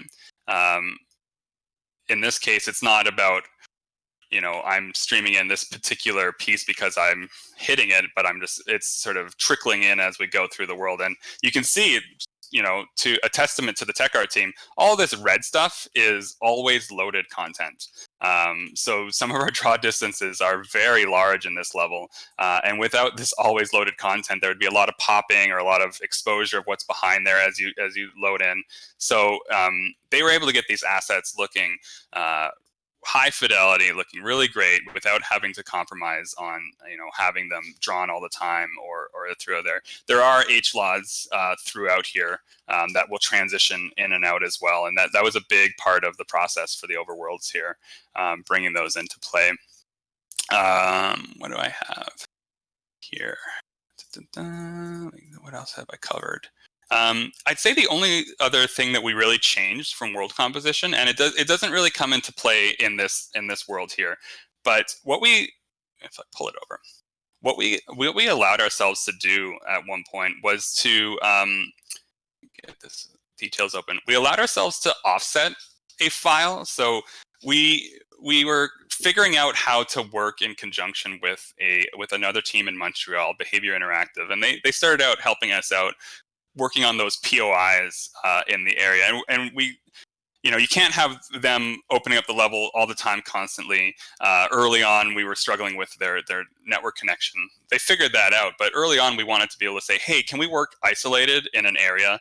And then can we just pull that in? And they don't have to worry about rotating it and moving it. So we allowed ourselves to do these position offsets to sublevels inside there. And then the parent would bring all its children with it. So if I had here's a multiple one, just as an example, this is actually a tile. We wouldn't do it, but I would be able to bring, these two with me as I said, hey, offset this 6,000 units over here, 2,000 units down on the Z-axis, right? That was a really cool way early on for us to develop something in a gym type environment, and then we could just bring it into the sand or ice overworld, offset them, rotate them, get them into a place where we can then try to house that flow through the whole world. So we weren't having to load in the world all the time.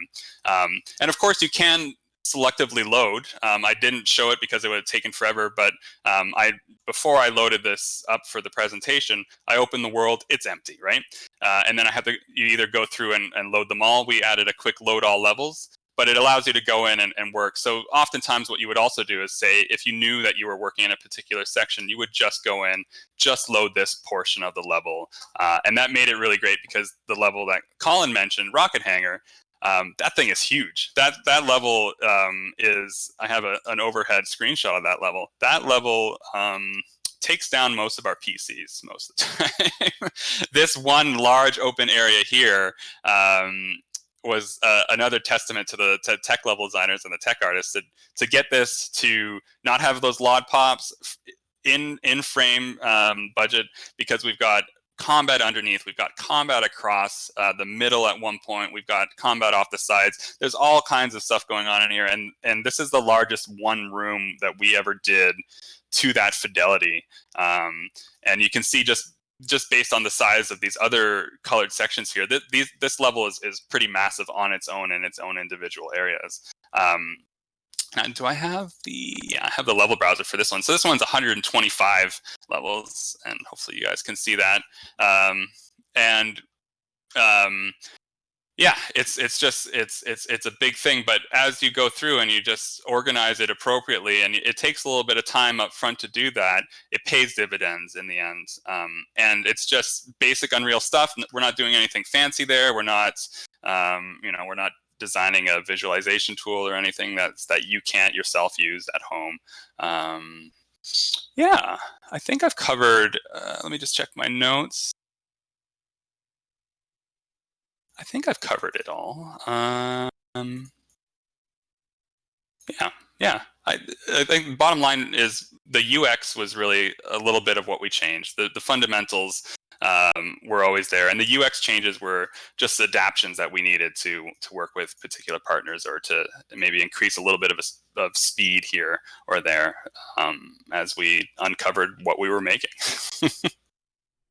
So with that, I will stop sharing, and I believe it's Dave now. Yeah, Thanks cool. for that, Nick. Thanks for that. There we go. So, like Colin, I made a video just to avoid loading assets and all that kind of stuff. And so the first thing I'm going to be talking about is the reject here. This is this creature that you see here, and just creating a prototype to prove out the rigging, because we really wanted to make quite a dynamic character, something that would look different, a lot of visual variety, because we're going to have a bunch of them around, and also to make them dynamic in the sense that you could shoot their arms off and things like that.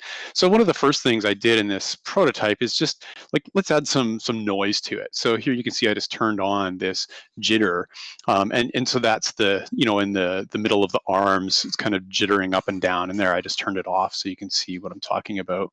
And so this is all, it's not animation driven, at least in this prototype. It was, again, I was making a prototype to hand over to the gameplay animation team to set up in their way. And so here in the event graph, you can see I'm just taking the delta time. I'm doing some other stuff with it, but the main thing I wanted to show here is just I've got these 3 sine waves that I'm just putting into a variable so that I can use those to create jitter inside of this character. And so by having 3 different sine waves, I can kind of make it so it's not just a constant ramping back and forth. It kind of pauses for a moment and all of that kind of stuff.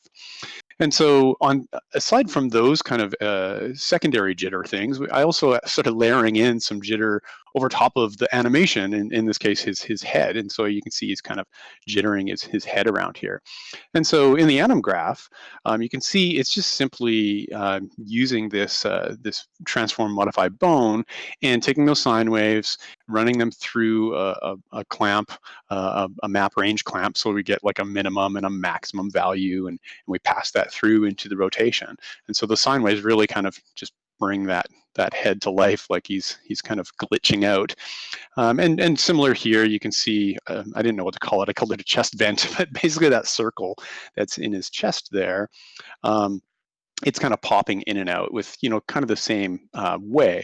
And here you can see I've got this checkbox where I'm basically able to swap that part to be a different part. And it's not really, swap isn't really the right term here, because we wanted to just have this self-contained asset to just kind of keep things as simple as possible. And so what we basically do, I'll just move over to the that part of the graph. So here you can see that's the section here. And so it's taking that Boolean, that checkbox, and just scaling either the root bone for that circle part that's going in and out, or for the root of those tentacles that are kind of dangling out, and they're being driven by dynamics, which I'll get into in a little bit, very, very briefly. And so we have lots of other breakable parts here. You can see I broke off a part of his face there, and then we can also break off his arms. And so this is where our gameplay would kind of feed into this. If you shoot his arm off, we could just break it off, and we could send that actually flying as a physics object into the world too. And so this kind of gave us a lot of flexibility on being able to create different looks on this character, but we wanted to go quite a bit further than this. And so the next bit here is just being able to kind of break his his torso apart. And so here you can see we can kind of create this offset on his left side and then also on his right side. So he starts looking pretty mangled at this point. And we can also blend that head section of the torso basically to be, snapped to the left side or onto the right side, or anywhere in between, really. And so it was pretty interesting looks that we were able to get out of just doing these kind of offsets here. And so I'll show a little bit about how we accomplished that. So this is basically the graph for that. But actually, before I get too far into that, let me just show you what's going on with the skeleton, so you can kind of see, what's underneath the hood here. And so I'm just going to select the different spines that we have, and so you can see we have 4 spines in this creature. So there's the main one, and that's where the animation data is coming from. It's just this simple spine. But then we have a duplicate spine for his left side and the right side, and of course, the arms and all the other hierarchy is children of that. And then we have one for the head itself. And so in this way, by having those separate hierarchies, we could kind of control how they are blending with their offsets. And so that's going back to this animation graph here. You can see that, again, it's just using the modify bone, and we're just kind of overriding the rotation on it based on some math and some curves. So you can see if I just select one of these nodes here, it's got a curve in here, which kind of adds like a bit of control over how it's going through as it's moving from the variable of going from 0 to whatever maximum range I have clamped in there. So it's just not a linear way. So that was just the curve. The reason for that curve is just to avoid some of the clipping that would just be present if you just did a linear offset there. And then there's a copy bone in there that just kind of keeps some of the bones tied to the root of the center of his spine. And then for the middle torso blender here, you can see that's the thing that sends his head section back and forth. It's really just doing an alpha blend between a copy bone of the left side hierarchy or the right side. And so that way it'd easily be able to blend in between those two. So this was really giving us kind of quite a few different looks on this character, which is cool. And then just briefly, this is just some of the dynamic stuff that we had in here. I'll just pause for a moment. So I'm not going to go too far into this because this was a very custom system that we set up for Gears 5 called Rod Dynamics here, and that's what this node is. I did make a talk on that goes deep dive into it. So if you do a search in YouTube, for like Gears 5 character dynamics, you'll see that, and so you can kind of check that out if you want to learn more about what we did for that. Yeah, and so the next bit that I'm going to show is, and so here you can see there's a bunch more of the dynamics of those tentacles. But the next bit is this IK. So we've got like all the time we're running IK on feet and hands for contact points and that kind of thing. But of course, when you're stretching his torso apart like that, you're kind of breaking that. And so if I just remove this, it makes it kind of obvious as to what it's doing. So I just recompile that here.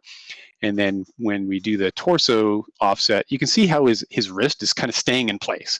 And that's because it's like IK is telling it, hey, this is where you're supposed to be. And so that's why I just added these little things in here to just actually offset the IK targets themselves so that it would look, more natural. Yeah, so it was a really good exercise to kind of go through, prototyping all these features that we wanted to have in gameplay, and then kind of create the skeletal mesh and hand it over to our gameplay engineers and animators to be able to kind of create this guy. And here's just a little bit more of showing off how we can break, his legs off as well. Same strategy of what I was showing you before of breaking it through scale in the animation graph. And it gets really gross when we break the entire pelvis. You can see his kind of guts hanging out, which is pretty gross and cool at the same time.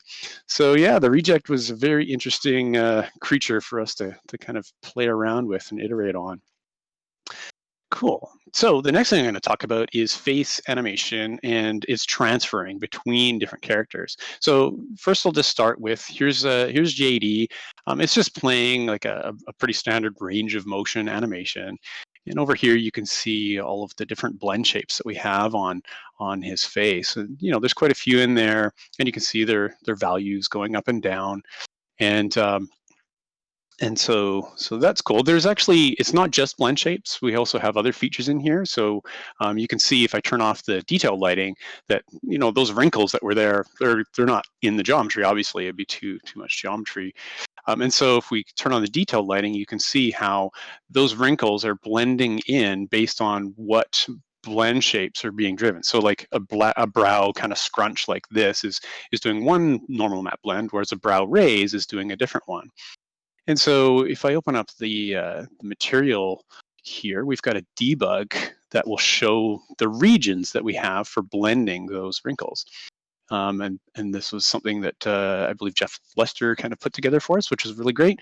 So here you can see just the different regions triggering on and off, and they have different colors to show you that region with their alpha blend into other regions. So here you can see there's green and there's red, and then the yellow that's in between, which is a blend between those two regions.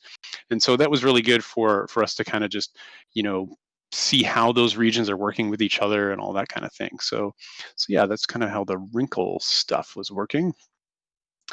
And so we did have other pieces of geometry in here other than just the head itself. So we've got some eyelashes. It's a little hard to see there, but and some eye water. And so you can see this little highlight underneath at the bottom eyelid there. It's just there to give a little bit of highlight of specular highlights of the water being on there. And of course they have their own blend shapes to follow along as well.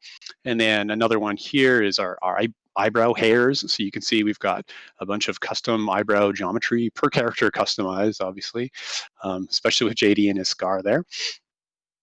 And so the next thing I'm going to show here is, okay, let's transfer that same animation to a different character. And so here I've got, I'm going to switch to Marcus, but you'll notice I didn't change the animation. And so it's all set up to just kind of work. So here you can see that same animation is working across different characters. And so since this is a cinematic version of Marcus, he has the same blend shapes and all that, and so that's a pretty easy transfer to do. What it gets more interesting is to switch to like one of our enemy characters, one of the drones, and so he doesn't have any blend shapes. He only has bones that are driving his facial expressions. But we can still use that exact same animation, and you can see it's driving the bones there, and it'll interpret the animation data. Now, of course, this drone doesn't have lips, so we're going to lose some things there, but the jaw opens and the brow ups and the cheek scrunches and all of those kinds of things are going to transfer through that animation system. And so it was a really nice, powerful feature that we built into the engine to be able to do this transfer. So now in Unreal, there's a thing called pose assets, but of course we didn't have that when we were developing. So this is the system that we built, and we're looking forward to upgrading essentially to pose assets. But just wanted to briefly show how this system works. So here we have a bone that's in our rig that's we called it Face Express. So FX channel 01 is a bone, and we're taking the translate X of that bone. And so as that bone would translate between 0 and 1, that would be its curve, and we could pipe that curve into, in this case, a morph target called left inner brow up. Now, if we go over to that drone and look at that same data, you can see that there's that same bone in his rig, and we're using that same channel, but we're piping that into what we call a joint action. And so that joint action is really a collection of bones and their transforms, and we name it the same, left inner brow up. And so that way the animation data will just transfer between character rigs independent of what is actually in that character, like blend shapes or bones or whatever deformation methods we were going to choose. Oops. And so the next thing I wanted to show here, sorry, I'm just waiting for my video to catch up to my talking. Oh, I just wanted to show some other actions here. One of the other things I wanted to talk about here is that you can see that, for the JD character here, he has some channels that are actually Bone's joint actions as well. So our cinematic characters were kind of a mix of blend shapes and Bone transforms as well to kind of optimize our character as much as possible to keep our memory down, our performance running well. And so, so that's how that worked. So the next thing that I wanted to show here is just the data of what those joint actions look like. And so here you can see if we expand this, what we call an action unit, there's the brow up contains, multiple joint actions. And in each of those joint actions, it contains multiple bone transforms. So you can see there's a left inner brow, which I'm hovering over, and then left nose bone. And so they each have their own little subtle transforms. Now, of course, we're not entering the data into this form to kind of get this stuff. We had a bunch of tooling that was in Maya to be able to create these poses and then export those into the game. But I won't go into that too much, but that's basically how that worked. Okay, so the next thing that I wanted to show is a cinematic. So I decided, just for fun, I'm going to take a cinematic and replace all of the main characters in it with drones, except for Kate. And so it's just something that's kind of fun. I didn't spend a lot of time on it. There's a few visual bugs in the cinematic, but like I said, it's just for fun. So Victor, if you could play that would be great. Right out.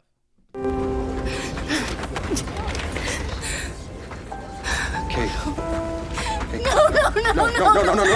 Kate, you can't see this. You don't want to see this. I'm sorry.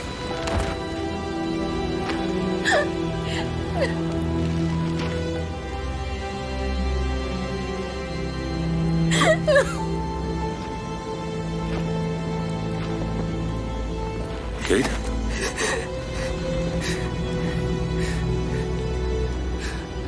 I'm sorry.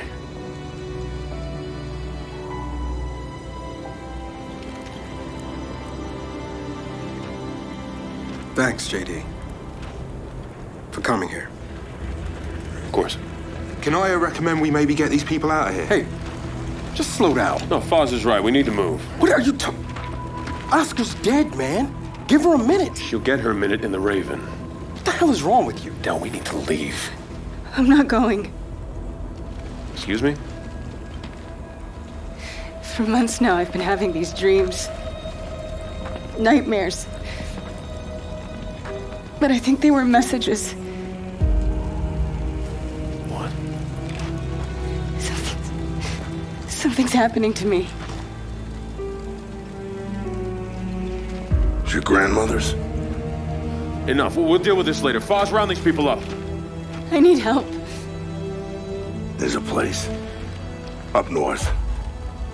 I think we can find you answers there. No. Absolutely not. We have orders. You'll go with me. God damn it, both of you, listen. I'll go with her. Look, if you're missing, Jen will notice. Okay. I'll push Jack the coordinates. No, Corporal. You are coming back to New Ephyra. That is a direct order. Well, Captain, screw your order. This isn't about you. It's about me. I need to fix this. Hey, watch her. Her necklace? That's a locust symbol. Yeah, so? She would never be our enemy by choice. I know that. Because she would die for us. I know that. But what if it's not her choice? That's a great demonstration of the tech there. I think you gave everyone in chat a bit of a laugh. That's awesome. All right. David, was that the end of your presentation, I believe? Yeah, that's it. That's it for me. Great. Well, unless there's anything else y'all wanted to cover right off the bat, I was thinking we could go to some of the questions that we received throughout the stream. Sounds good? All right, then. Let's do it. Yeah, let's do it. So, Colin, one of the users was curious, what's the difference between cone step mapping and tessellation? Yeah, that's a great question. We found we had to make a decision at some point in Gears 5 in terms of what uses tessellation and what uses relaxed cone step mapping. We had to make a rule in the rule of thumb. The difference basically is cone step mapping is a texture-based solution to do offset, and tessellation is using triangles to actually extrude the mesh out and do the offset. The downside of relaxed cone step mapping is you can't do like a lot of layers on top of a layer. It gets quite expensive, because you have to pay for every relaxed cone step map. So if you have like dirt on top of brick, that's 2 cone step maps. Whereas tessellation, that's just 1 tessellation pass to tessellate the dirt and the brick. So we basically found that if we want to do a lot of offset layering and displacement, we'd use like real-time deformation. We use tessellation. And if we wanted to just have high frequency something like bricks, actually is a really good example of high frequency deformation that should be in a relaxed cone step map, most likely. Good question. Let's see. One of these is curious. It's been discussed before that map development can take 4 to 6 months. Can you quickly go over the general process so the end user can get more context? Sure. Yeah, we have quite an extensive process where we start out with just the concept, obviously, and that can be from a prototype. That can be from a series of prototypes that we, previously had been ideating on, and we'll stay in that phase for a little bit, and what we'll do there is also get some concept art or key art together. From there, a level designer moves into sort of the block out phase, where it's them mostly, but they'll work with the mesher if there's someone available to get space and proportion together.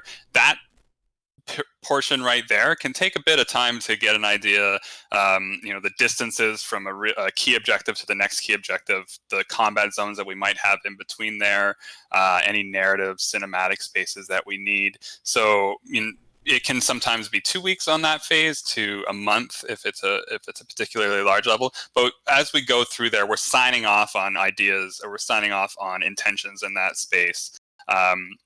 And then we move into sort of our scripting 1 and visuals 1, or just before that, refining the concept as GeoShell and script shell. And these are points where it's still really rough. It's still really malleable. We haven't split out the level to that huge list of levels, sub-levels that I showed earlier yet. And we'll do a little bit of internal testing on it, so that can keep that level in that phase for a little while after that.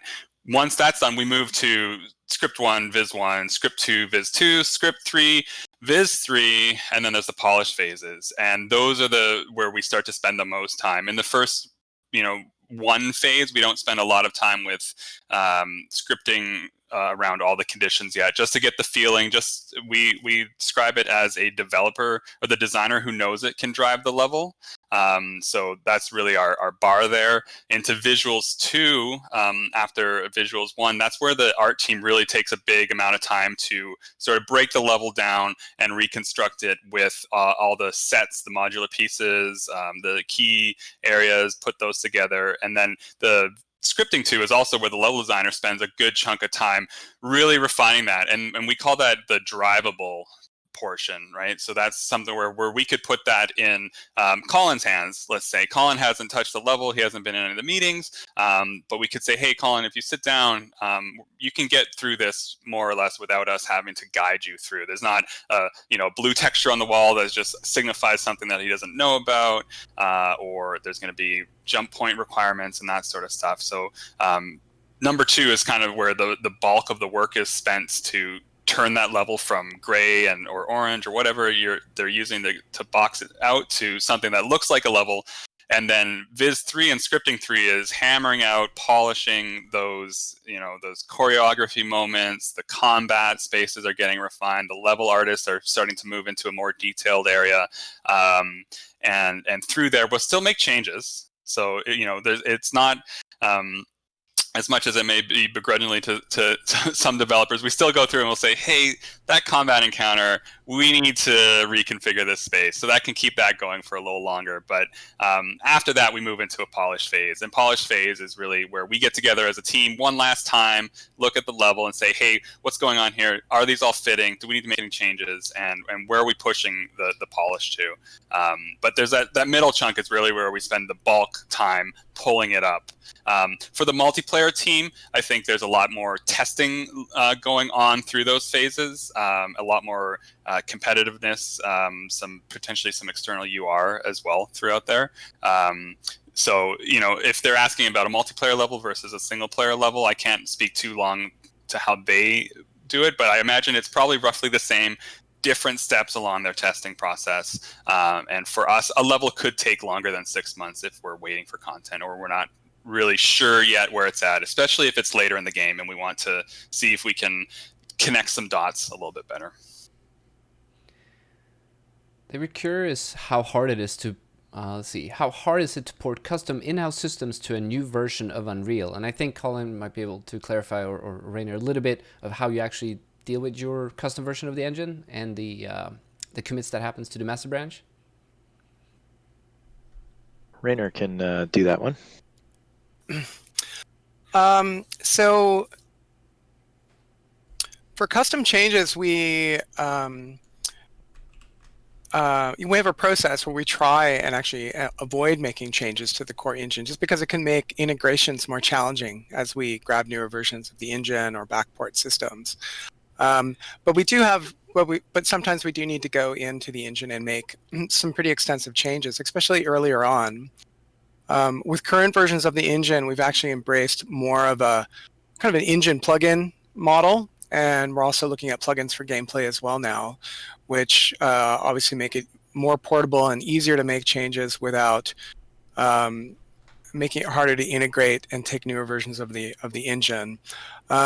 We do have a process for when we do make engine changes where we have explicit code markup, where we can track the changes that we've made so that when we're integrating newer versions of the engine, we can clearly see what is our code, what is Epic's code, and we can kind of resolve those differences.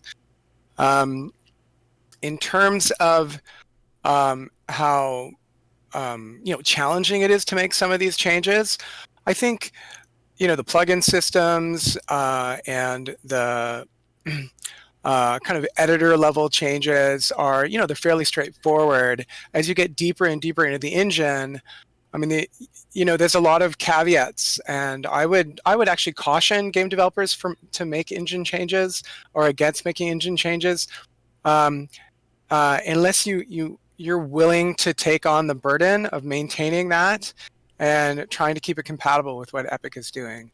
However, for the changes that we did make, which obviously made a huge difference in us being able to kind of introduce new tech early on, push console hardware, really innovate on top of the work that Epic was doing, our developers really need to understand the engine at the same level Epic does. Otherwise, we can get into trouble. And so for the more lower level changes, definitely you need to understand the code you're working with really well. In terms of things like the cover system and sort of custom workflows, we found the engine actually really amenable for making these kinds of changes. I know with the move from Unreal 3 to Unreal Engine 4, I know Epic's goal was to make the engine more genre agnostic, and we were able to make quite extensive changes to the engine without, disrupting a lot of core low-level tech. Do you generally pull an entire version, or do you mainly cherry pick from the changes? So our goal is always to pull the entire engine, like an entire version. When we started with Gears, we actually started with Unreal before 4.0. We actually started with sort of, the version, code word was lemmings at the time because, the analogy is you're jumping off a cliff. And we did full engine integrates from, 4.0, 1, all the way up to 4.11. Every month we would do a full engine integrate. And then as we got sort of farther on, we then we made the decision to kind of lock the engine version because we were in full production. But we still wanted to be able to take advantage of new features. Like every time a new version of Unreal would come out, I'd get an email from Colin with like, here's the list of things that we need to get.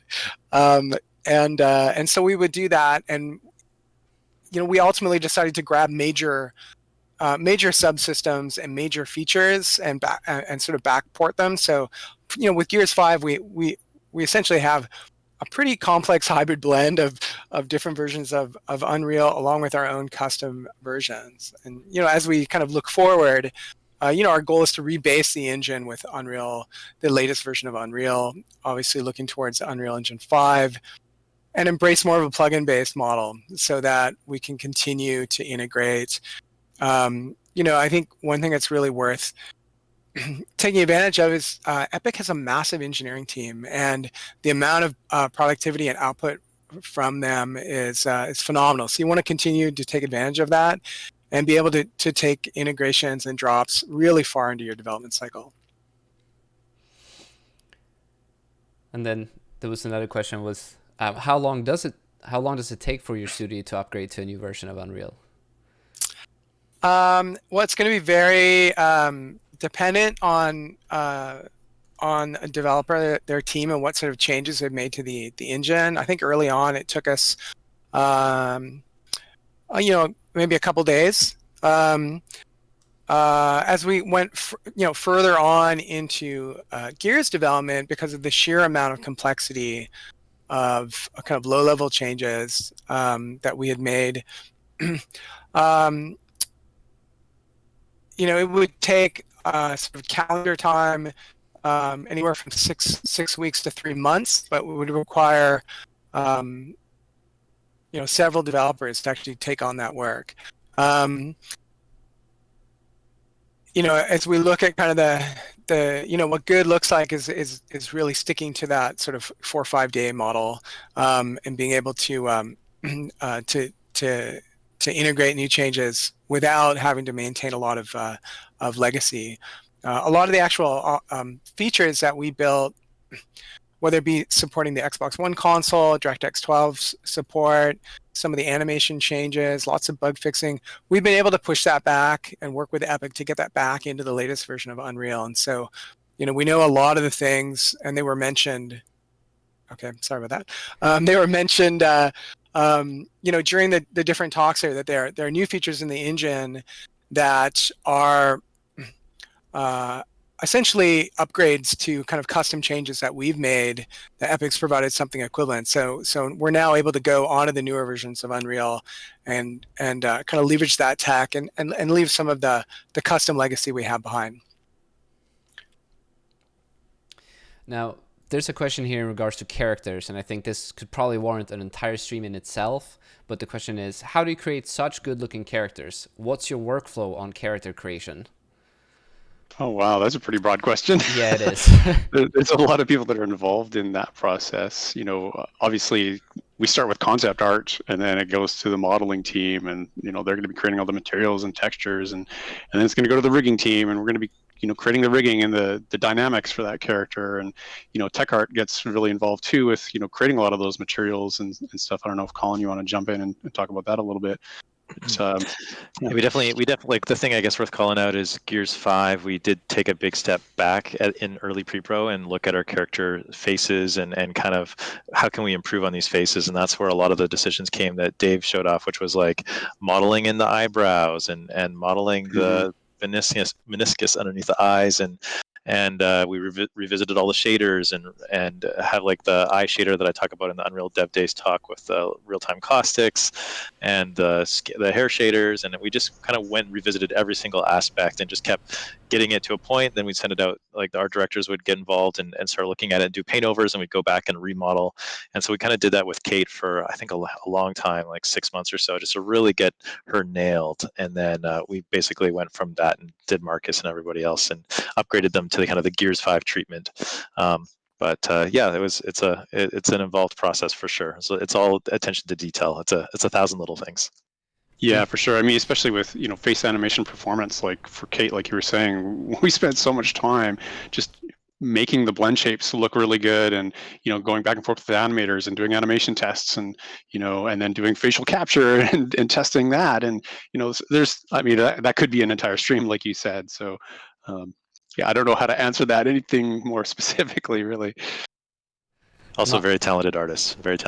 Absolutely, yeah. I think that shows when you watch the end result, and also hence probably why the question was asked, because of it. Cool. Maybe we'll have you back someday to talk about that. So someone was a little bit curious about the cutscenes, and I think it wanted to clarify that they are all done in real time using Sequencer, right? Well, we didn't actually use Sequencer in Gears 5. We were using Matinee. At the beginning of Gears 5 pre-production, Sequencer was kind of young at that time. We'll use that word. And so we basically decided, we have a pipeline from Gears 4 that's working pretty well for our cinematics. The main difference from Gears 4 to 5 for our cinematics is that we're going all real time in all of our cinematics, which is pretty cool. So yeah, we didn't, but of course we will be looking into that for future projects. Someone's curious about the anti-aliasing. Can you throw some light on the anti-aliasing for Gears? Yeah, sure. Well, we just used the base Unreal Engine temporal upscaling. And so we did upgrade and do a full integrate. I believe it was 4.19 where Unreal Engine introduced the temporal upscaling. So we brought that over into 4.11, which was a Herculean engineering effort. Yeah, we used the standard. We didn't do any changes as far as I can recall. We just used the base TAA with temporal upscale, dial in the sharp end, get a few things just done right. I don't know, Rainer, anything else you want to add to that? I think it was a big visual improvement from Gears 4 to Gears 5. Gears 4 we had temporal anti-aliasing, but we didn't have the solution from 4.19, and through that we were able to increase the visual quality of the image dramatically. Yeah, we pretty much used it out of the box. I think we may have, we played a little bit around with the settings to kind of dial it in, but we were super happy with the result. Someone's curious about how does the current tile system work with Unreal? Is it something the Coalition has built specifically for Gears 5? The world composition tile system? I'm not actually sure precisely which tile they were referring to. I believe the question was asked during the presentation or the video of Gears Tactics, so it might have been what you touched on right before that. Right. So the tile system in Gears Tactics is custom. It does.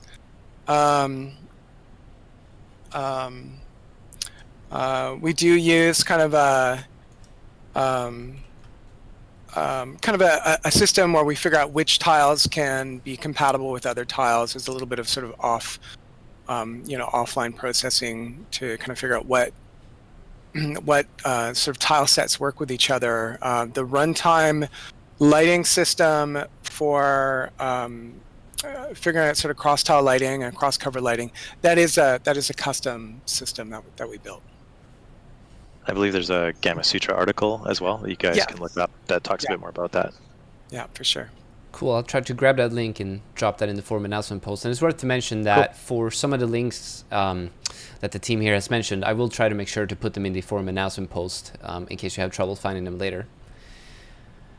How do you manage and mitigate your mesh draw calls within your landscape-based maps, especially given the difference of impact between console and PC? Yeah, great question. We primarily focused on console, just that tended to be like the lowest common denominator in a lot of cases. PC can handle quite a few draw calls. So we'd focus down on console, 60 frames per second on Xbox One X, and that was sort of, again, the limiting factor, and sort of see what we could do there. So we would, of course, use HLODs as much as we could. Sometimes we would generate an HLOD and then make that the base mesh as well. That we did that in the Ice Overworld. Tony Wang, our tech artist, did some amazing work there where he would just generate, he would grab a whole bunch of ice cliffs and then generate a new base mesh and then he would delete the old ice cliffs and put that base mesh in. He'd use the HLOD system for that. That allowed us to prevent a lot of popping. We had a lot of issues with popping early on with the ice shaders because the HLODs didn't use an ice shader, but the base meshes did, and it created a lot of popping for us. So we just eventually said, forget this, let's just make the HLODs the base mesh. And so the other big vector there was the instance meshes, and we did a lot of back and forth on kind of playing with the clustering sizes of the instance meshes. Do we convert the instance meshes to static meshes, because then you have better view frustum culling but maybe more draw calls? So it was sort of like a GPU versus draw thread balancing act, where we're trying to decide how many draw calls we could sustain versus the view frustum culling could call. How granular could we make the pieces? So yeah, it was one of the toughest challenges on Gears 5 was getting those draw calls in check on the overworlds, as we called them. Yeah. I know we don't have an audio designer or implementer here on the team, but we did have an audio question, which was how was the spatial audio baked into the level? I can help a little bit. Or Rainer could also. Yep, I did work with Nikunj at the Microsoft R&D team a little bit on implementing Triton early on in Gears 4, and we started out as just a volume-based procedure that would then be collecting in an offline or an overnight process that would create the voxels. And I believe over time, what we did is sort of just picked and choose how it sees the world, what collision channels to use, what assets to include or disclude. And the final solution, Mike can get to this, but the final solution I believe is a little bit more of a read the world and pick through it rather than having to go through and define the stuff. Yeah, we pioneered some new technology with Microsoft Research for Gears 4 that we then brought to Gears 5 called Triton. It's actually called Project Acoustics now, and it's actually available for any developer. So if you search up, I believe it's Microsoft GameStack and Project Acoustics, you can try it out, and there's an Unreal 4 plugin for it. What it basically does is we would create a bounding volume within our level. And then offline, through quite a lot of offline compute, it would figure out a volumetric kind of grid that would track the occlusion and the reverberation of sound within a scene. There's a lot of analogy to light baking and radiosity, but in this case, you're tracking the way audio bounces around an environment. And then at runtime, we then use this, and we can have any audio source and a listener. And then it could figure out the parameters for audio occlusion and reverberation, which we would then feed into kind of a traditional DSP model for the audio acoustics. Interesting. Cool to hear that it was a custom system. There was a question in regards to the snow mechanics or deform. When the snow is deformed, does the engine allow for details as the trails being filled again with falling snow? So as the trails fill in again, is there additional detail there? Is that what the question is? We basically tried to make it so you almost never saw the trails fill in again. The trails were so persistent that they would be depressed down for a long time. I think you would maybe see it if you played in split screen locally on a PC. On an Xbox, you could get it to see the trails disappear. But we did have details underneath the snow sometimes, if that's sort of the question. Like we'd have little grass and things like that that could get revealed through the snow being pushed down. But that was usually around objects, not just randomly. That's about all I know on that. There was a question for David here. Have you ever thought about creating a completely alternate Gears universe where the Swarm are the main characters? Oh, okay, well. Totally. Yeah, that'd be awesome. Yeah, that'd be a lot of fun. I mean, like you said, or like I showed, like we can kind of transfer animation and stuff. So maybe we're already set up to do it, but wouldn't hold my breath. Let's see. I think I have time for one more. We are already a little bit way past the time set out for the stream, and I know you're all probably busy, or want to get busy getting back to your jobs. Let's see. Last one. I guess it's fairly interesting. Feel free to answer if you'd like to. How has the team transitioned into work from home, and how has that affected development? Yeah, I think we could probably all answer that and add a bit of flavor to it. It's actually been pretty successful. I mean, obviously it was jarring at first because we're not in the office and able to sort of interactively collaborate in the same way. But of course, we'll use video conferencing to kind of communicate with everyone. What we found is a lot of our workflows will work just fine remotely, and so we'll have our computers in the office, and we'll remote in, and we'll be able to work in the editor. We'll be able to kind of work with the Xbox. In some cases, we've taken the hardware home, and we've worked from home. It's some of the challenges we've had is just getting builds moved around. So we have a pretty large game, and so when we have daily builds, we want to have a play test, or we want to have kind of review the latest, dailies, if you will. Being able to distribute those around quickly when you're not inside like a high bandwidth internal network has been a bit challenging. We ended up building a kind of a custom system with Azure where we could host our builds up there, and then you could kind of download them pretty quickly, which really helped out. I'd say one other thing is, because we've been working with distributed development with Unreal for quite a long time with a lot of different partners, we've already had to face and solve a lot of problems with trying to work in a distributed manner where not everyone's in the same studio.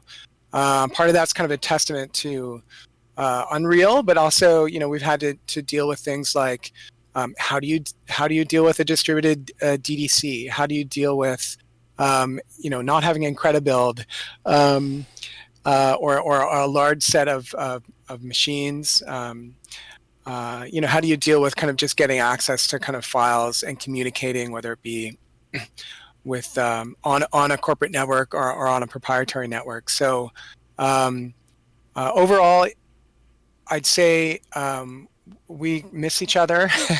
We miss being in the office, but we've been able to maintain and be really productive working remotely. This is my living room behind me, obviously. You can see it's a massive living room. I put a big Swarm poster on the wall. It's very nice. Just kidding. I'm in the office for this. Making sure you get that fiber connection, right? Yeah. Exactly. That's probably the biggest. That's to add to what Rainer was saying. That's probably, for me, was the biggest hurdle, was just that connection consistency and speed early on. A lot of that has been ironed out, and motivation, I think, it's been kind of hard to stay undistracted and into what you're doing when there's so much going on, and you're at home and you could clean the kitchen instead.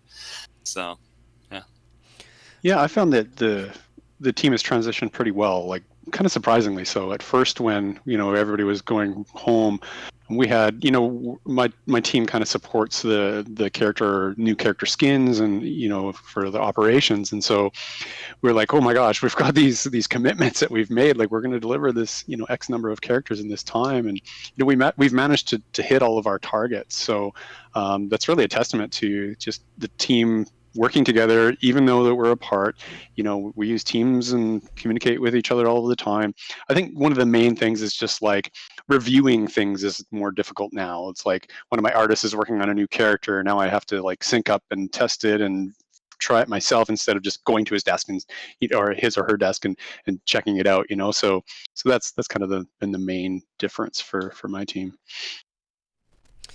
If you are curious about improvements that can be done to your Unreal Engine workflow, we do have a couple of threads on the forums where you can read about how to use sort of Unreal through remote desktop and other various solutions. I wasn't able to grab those links just yet, but I will grab them and make sure I add them to the forum announcement post as well, so that you can find them. With that said, I think we might actually be hitting the longest Inside Unreal live stream that I have ever done since I started here. And so I thank all of you for taking this time out of your day. The presentations were very, very, very impressive and in-depth. It's great to see all the work that y'all and the rest of the team back at the Coalition has done for Gears, and I'm excited to play Gears Tactics. I think that's actually going to be... I love that kind of combination, getting the Gears universe and that top-down tactical sort of mode, I would say. It fits very perfectly, right? Yeah, absolutely. Especially when it comes. Thanks for having us, Victor. Appreciate it. You're so welcome. Yeah, thank you. Thanks for everybody watching on the stream as well. Yes, yeah, for sure. I hope to get all of you back on the stream at some point, maybe to cover, all the stuff that you're currently working on and see all of the interesting customizations and improvements and workflows that you are doing. We're not going to leave just yet. I did want to take the opportunity to mention that if you are curious about what it's like to work with Unreal, go ahead and head over to unrealengine.com. You can download the engine for free. It is available. All it requires is a relatively low to mid-tier gaming PC. So if you have one of those and you're curious about what it might be like being a game developer and potentially even be able to work at the Coalition one day, that's the place to go. Now, we know that this was a long stream and there might be a lot of specific information that you're curious about. Something that we do with all of our streams is that we actually transcribe the entire stream. So we have a very, very, very great a person working behind the scenes of actually taking everything that's being said and writing it up and making sure that all the technical terms are the correct spelling. That transcript, after a couple of days, once the video goes up on YouTube, you can actually download that transcript, Control F, and search for specific key terms that were said throughout the stream. And this is a good way, especially if you're just, having it on a separate screen or listening with one ear, doing work with the other, if you want to go back and find the timestamp where that was said, because each line that is spoken, and as I'm saying this, there will be a transcript that says just this, has a timestamp next to it, and then you can go to the video and find that. It is really useful in case you were only curious about the snow or, the level design of whatever was discussed during the stream, and that is for all of our Inside Unreal live streams. Making sure I go through my notes here. Our community groups are actually still throwing meetups, and so head over to communities.unrealengine.com if you are curious about visiting. Now, throughout the pandemic, they have been throwing virtual meetups using Discord, Zoom, other various forms of communication. And go ahead, if you are curious about a local meetup group, you can find one there. And I will say this time, you might even be able to find a group that might physically be quite far away, but sort of have the opportunity for you to talk and discuss Unreal Engine and the work that you are doing. We are looking very much for new countdown videos. So if you've been watching this from the beginning, thank you very much. Hope you've been having a great time. At the beginning of the stream, we have a 5-minute countdown video. We are looking for more of those. This is 30 minutes of development of your project. Fast forward that into 5 minutes and send that to us together with a logo of your game or your studio. And we might go ahead and put that on as one of the countdowns for the stream. Our community spotlights, we find them all over the webs, but do make sure to post them in the released or work in progress section of our forums, as well as Discord. Unreal Slackers is a great place if you're looking for a good portion of the community. Just go to unrealslackers.org and you will find many thousands. I'm not sure, I think if PFizz is in chat, he can chime in with what the actual number is, but it's growing by, I think, hundreds every day, which is really exciting. Next week, we are going to cover the UGC example project that Chance Savvy has put together. So if you watched the news community spotlight segment from the beginning, we have now an opportunity to provide mod support for your games. And next week I'll have Chance Savvy on the stream covering that. With that said, big special thanks to the Coalition for coming on, making sure that this was as exciting and interesting. I definitely think I'm going to go ahead and go back and watch the stream again to make sure that I can actually get all of the knowledge that were done there, and it's really exciting to see. Nick, I think you mentioned, because you were mentioning a sort of a download of Gears 1. Right, yeah. No, I think it's only the physical PC copy that has the editor. Mike corrected me. Okay. Yeah. Okay. That's what I used to learn for a while there, right? In between Unreal Tournament in the early days, and yeah, if you want to especially if you want to want to learn level design and make single player content, there's a great little platform there. It is older, you're going to be back in that world of additive, subtractive brushing and all that stuff, but worthwhile checking it out, this content. Cool. With that said, I think it's time to end the stream today at the 2 hour and 28 minute mark.